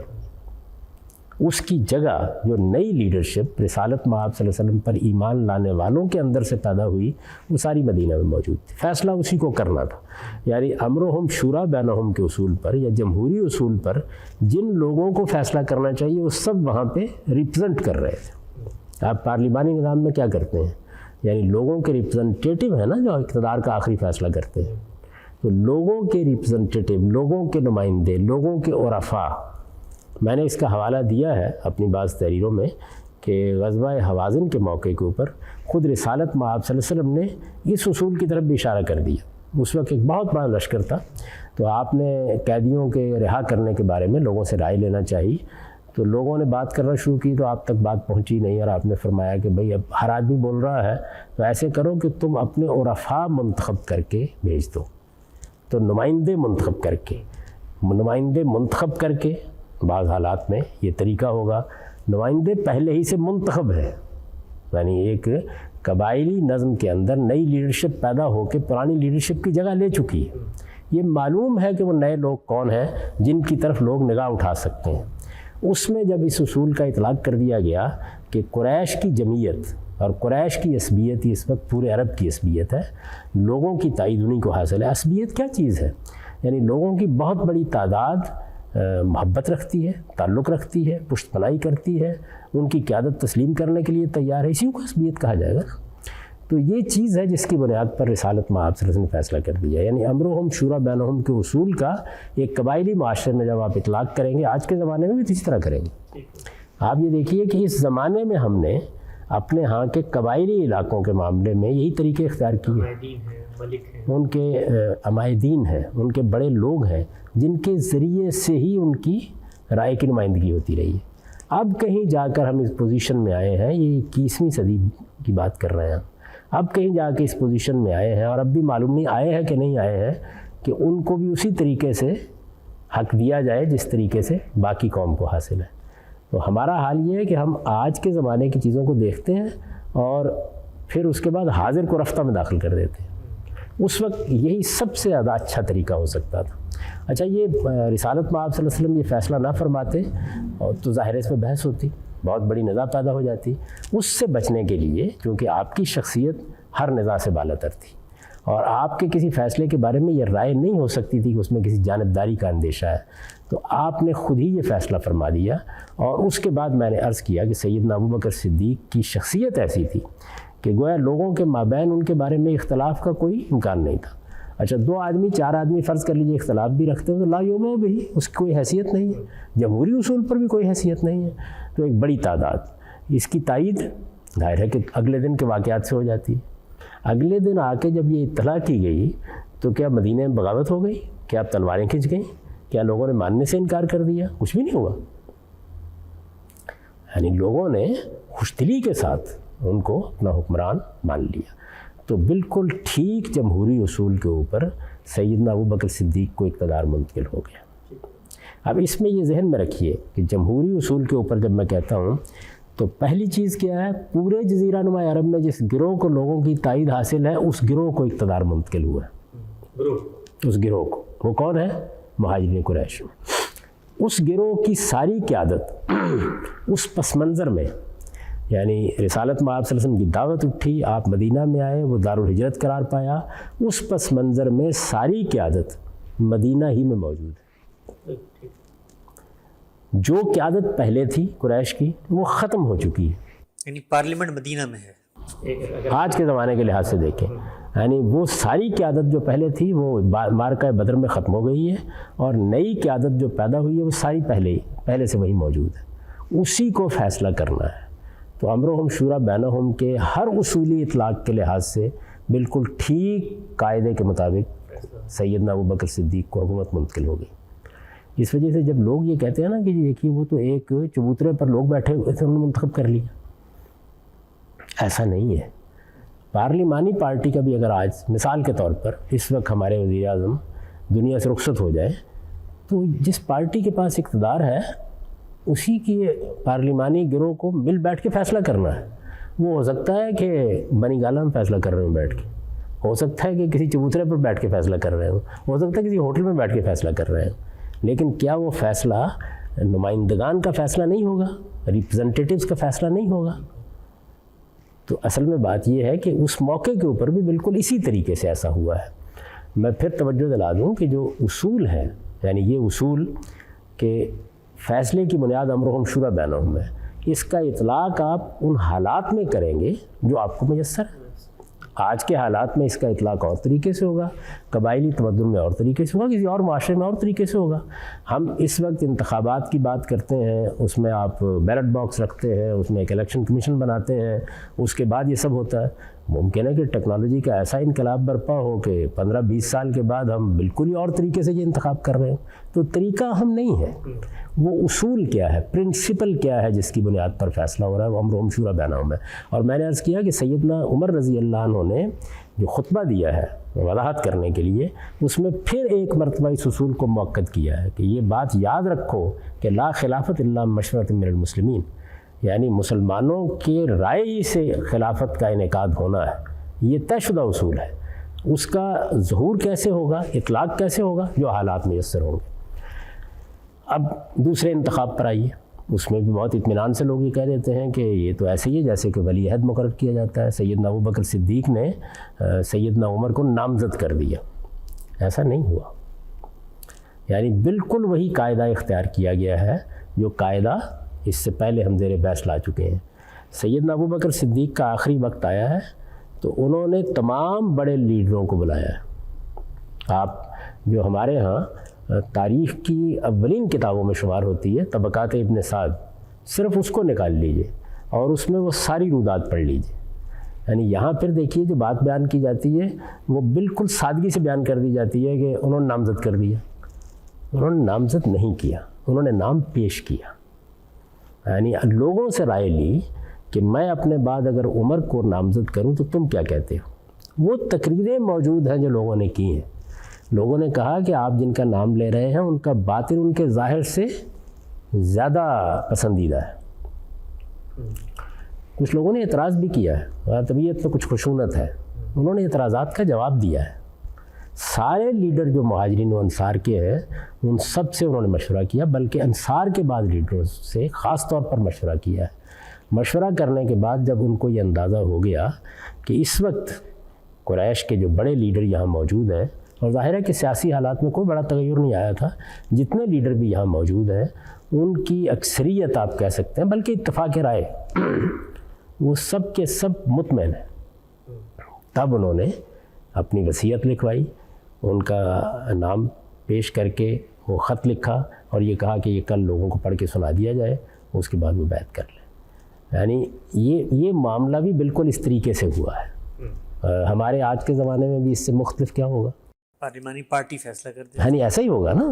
اگر فرض کر لیجئے کہ حکمران دنیا سے رخصت ہو گیا ہے تو کسی نئے انتخابات کا سوال نہیں ہوگا۔ یہاں تو اب ہم نے 5 سال کی مدت مقرر کی ہوئی ہے، ورنہ تو اگر آپ بالکل سادگی سے ایک قبائلی ماحول میں چلے جائیں تو بھائی جب سیاسی حالات میں تغیر ہوگا تو ہو جائے گا، لیکن جب تک نہیں ہے تو جس گروہ کے بارے میں ابھی تک یہ اطمینان ہے کہ پورے عرب میں اسی کی سیادت قائم ہے وہی فیصلہ کرے گا، اس کی لیڈرشپ وہی موجود ہے اور وہ فیصلہ کر رہی ہے جو فیصلہ انہوں نے کیا۔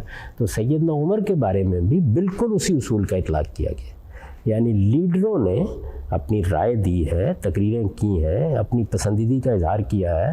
سیدنا عثمان کی تقریر موجود ہے، اس میں سیدنا اسید کی تقریر موجود ہے اور بعض لیڈروں کی ہے۔ مہاجرین و انصار کے تمام بڑے لوگوں سے مشورہ کرنے کے بعد انہوں نے یہ رائے قائم کی۔ ایسے ہی آج کے زمانے میں بھی کیا جائے گا۔ اب یہ دیکھیے کہ سیدنا عمر رضی اللہ عنہ کا غیر معمولی دور جب ختم ہوا، اور ظاہر ایک بڑے حادثے پر ختم ہوا اس لیے کہ ان کو بھی شہید کر دیا گیا، تو انہوں نے جو 2-4 دن زندگی کی مہلت پائی، اس کے دوران میں کیا کیا ہے آپ دیکھیے، وہاں پر بھی بالکل وہی صورتحال ہے۔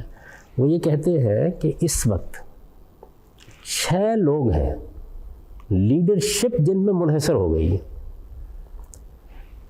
میں یہاں پھر عرض کر دوں کہ پہلی غلط فہمی جو عام طور پر لوگوں میں وہ یہ کہ سقیفہ میں بیٹھ کے ایک فیصلہ کر دیا گیا، وہ فیصلہ بھی صحیح سیاسی اصول پر ہوا ہے، امرهم شورى بینہم کو پس منظر میں رکھ کے ہوا ہے۔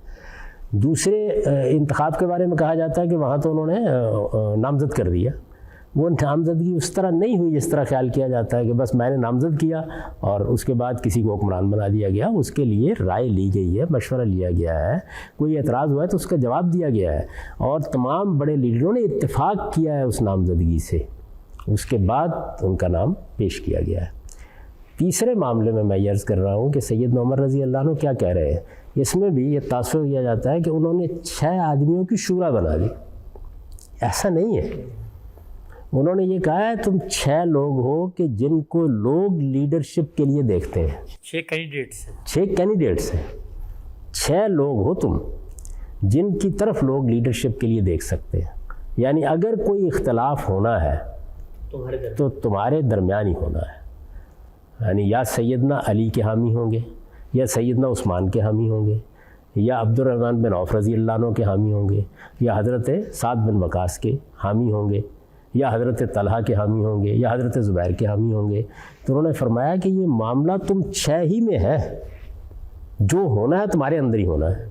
ایسے ہی ہے نا کہ جیسے مثال کے طور پر آپ مسلم لیگ کے بڑے لیڈروں کو سامنے رکھ لیں اور یہ کہیں گے بھائی جو معاملہ ہے تمہارے اندر ہی ہے. ایک زمانے میں ہمارے یہاں انتخابات ہوئے تو اس میں جنیجو صاحب بھی تھے، جتوئی صاحب بھی تھے، نواز شریف صاحب بھی تھے. تو اب گویا جو ہونا ہے 3 ہی لوگوں میں ہونا ہے. یہ صورتحال ہے. یعنی آپ اگر سادگی سے اس بساط کو دیکھیں، اب یہ 6 لوگ ہیں، یہ کوئی شورا نہیں ہے، بلکہ وہ کہہ رہے ہیں کہ تم آپس میں فیصلہ کرو. کس بات کا فیصلہ کرو؟ کیا تم کسی ایک آدمی پر راضی ہو جاتے ہو؟ جس پر تم راضی ہو جاؤ گے لوگ راضی ہو جائیں گے، کیونکہ لوگ تمہارے پیچھے ہیں.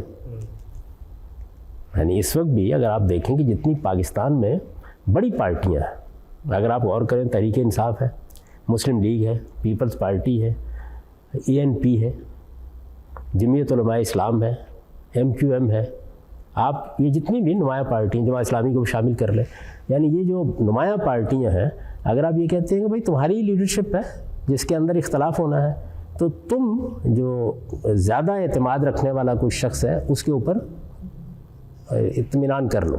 انتخابات کرانا ممکن نہیں ہے. آپ ایک قومی حکومت قائم کرنا چاہتے ہیں، آپ عام طور پر کرتے ہیں نا آل پارٹیز کانفرنس بلا لیتے ہیں. اس موقع کے اوپر آپ کچھ فیصلے کرتے ہیں، آراء قائم کرتے ہیں. تو ہر وقت انتخابات ہی نہیں ہوتے، بے شمار موقعوں کے اوپر دوسرے طریقے اختیار کرنے پڑتے ہیں. ایک یہ سب قریش سینی کا تعلق ہے، یعنی وہ پارٹی سب کے سب قریش سے ہے. یعنی وہ تو طے ہے کہ قریش کے اندر ہی سے لیڈرشپ ہونی ہے، یہ تو طے ہے. سوائے اس کے کہ خود قریش مطمئن ہو جائے کہ ان کے ہاں لیڈرشپ نہیں ہے، یا ان کی لیڈرشپ سے زیادہ بہتر لیڈرشپ دوسری جگہ ہے، اور وہ اعتماد کر لے. جیسے میں نے کہا کہ وہ اعتماد اگر قریش کا حاصل ہو جائے تو سعد بن عبادہ کو بھی حاصل ہو سکتا تھا، وہ اس کے خواہش مند رہے. وہ معاذ بن جبل کو بھی حاصل ہو سکتا تھا، وہ دنیا میں اس وقت موجود نہیں تھے. وہ تو بالکل ایسے ہی ہے کہ بعض اوقات ایک بڑی پارٹی بھی یہ کہتی ہے کہ ہم کسی دوسری پارٹی کے بڑے لیڈر کے اوپر اعتماد کر رہے ہیں. اصل چیز تو یہ ہے نا کہ لوگوں کی پشت پناہی آپ کو حاصل ہے، ان کا اعتماد آپ کو حاصل ہے. تو وہ 6 لوگ جو اکٹھے ہو رہے ہیں ان کو کیا کہا جا رہا ہے؟ یعنی ان سے یہ نہیں کہا جا رہا کہ تمہیں تمہاری شورا بنا دی گئی ہے، نہیں، تم وہ 6 لوگ ہو، لیڈرشپ جن میں منحصر ہے، تم آپس میں کسی ایک آدمی پر متفق ہو جاؤ. ظاہر ہے کہ جو تم متفق ہو جاؤ گے تو تمہارے پیچھے جو لوگ موجود ہیں وہ آپ سے آپ متفق ہو جائیں گے، اور اس طرح پرامن طریقے سے انتقال اقتدار ہو جائے گا. اس موقع کے اوپر انہوں نے ابو طلحہ انصاری کو بلایا اور سیدنا عمر نے ان سے کہا کہ جب یہ لوگ مل بیٹھے میرے بعد تو تم دروازے پر کھڑا ہو جانا، 50 انصار کے لوگوں کو لے گئے. اب دیکھیے نا کہ انصار کیونکہ اقتدار کی اس کشمکش میں شریک نہیں ہے اس وقت، انہی کے لوگوں کو یہ کہا. یہ ایک بڑے پہلوان قسم کے آدمی تھے. تم کھڑے ہو جانا اور ان کو 3 دن سے زیادہ کی مہلت نہ دینا. ان سے کہو فیصلہ کرو. آپ نے دیکھا ہوگا کہ پوپ کا فیصلہ کرنے کے لیے یہی طریقہ اختیار کیا جاتا ہے، دروازے بند کر دیے جاتے ہیں اور کارڈینل فیصلہ کرتے ہیں. تو گویا 6 لیڈروں کے مابین یہ فیصلہ ہونا. یہ لوگ اکٹھے ہوئے. اب دیکھیے کہ انہوں نے کیا طریقہ اختیار کیا. عبد الرحمن بن عوف رضی اللہ عنہ بہت ہی سیاسی بصیرت رکھنے والے بزرگوں میں سے اگر آپ ان کی زندگی کا مطالعہ کریں تو انہوں نے کہا کہ بھائی سب سے پہلے تو یہ ہے کہ ہم 6 ہیں، تعداد کم کرنی چاہیے، تو ایک ایک کے حق میں دستبردار ہو جائیں. اب ان کے اس دعوت کے اوپر ایک ایک حق میں دستبردار ہوئے 3 لوگ رہ گئے، یعنی ایک سیدنا علی، ایک سیدنا عثمان اور ایک خود عبد الرحمن بن عوف. تو اب گویا معاملہ حضرت عمر نے کہا تھا 6 لوگوں پہ منحصر ہے، 3 میں رہ گیا، کم ہو گئے لوگ. تو انہوں نے کہا کہ میں اپنے آپ کو دستبردار کرتا ہوں اگر تم فیصلے کا حق مجھے دے دو. یعنی تم مجھے یہ اختیار دے دو کہ میں دیانتداری کے ساتھ میرے اوپر اعتماد کرو، تم میں سے کسی ایک کے حق میں فیصلہ کر دو، ان 2 میں سے. ظاہر ہے کہ 3 ہے نا. تو انہوں نے کہا میں اپنے آپ کو خود دستبردار کر لیتا ہوں. پیچھے ہٹ گئے وہ. تو اب ان کو فیصلہ کرنا تھا، یہ اختیار دے دیا گیا ان کو. ان کو فیصلہ کرنا تھا سیدنا علی میں اور سیدنا عثمان میں. اس رائے تک پہنچنے کے لیے وہ لوگوں کے پاس بھی گئے, انہوں نے گلی بازار میں پھر کر بھی رائے لی اپنی رائے قائم کرنے کے لیے, اس لیے کہ فیصلے کا اختیار ان کو دے دیا گیا تھا. یہاں پر بھی کوئی ریفرینڈم نہیں ہو رہا, یعنی لیڈرشپ متعین ہے, طے ہے کہ یہ لیڈرشپ ہے, لیڈرشپ کو فیصلہ کرنا ہے, ایک آدمی تک پہنچنا ہے. انہوں نے حضرت عثمان کے حق میں فیصلہ کر دیا. اس کے بعد حضرت عثمان نے کار سنبھال لیا.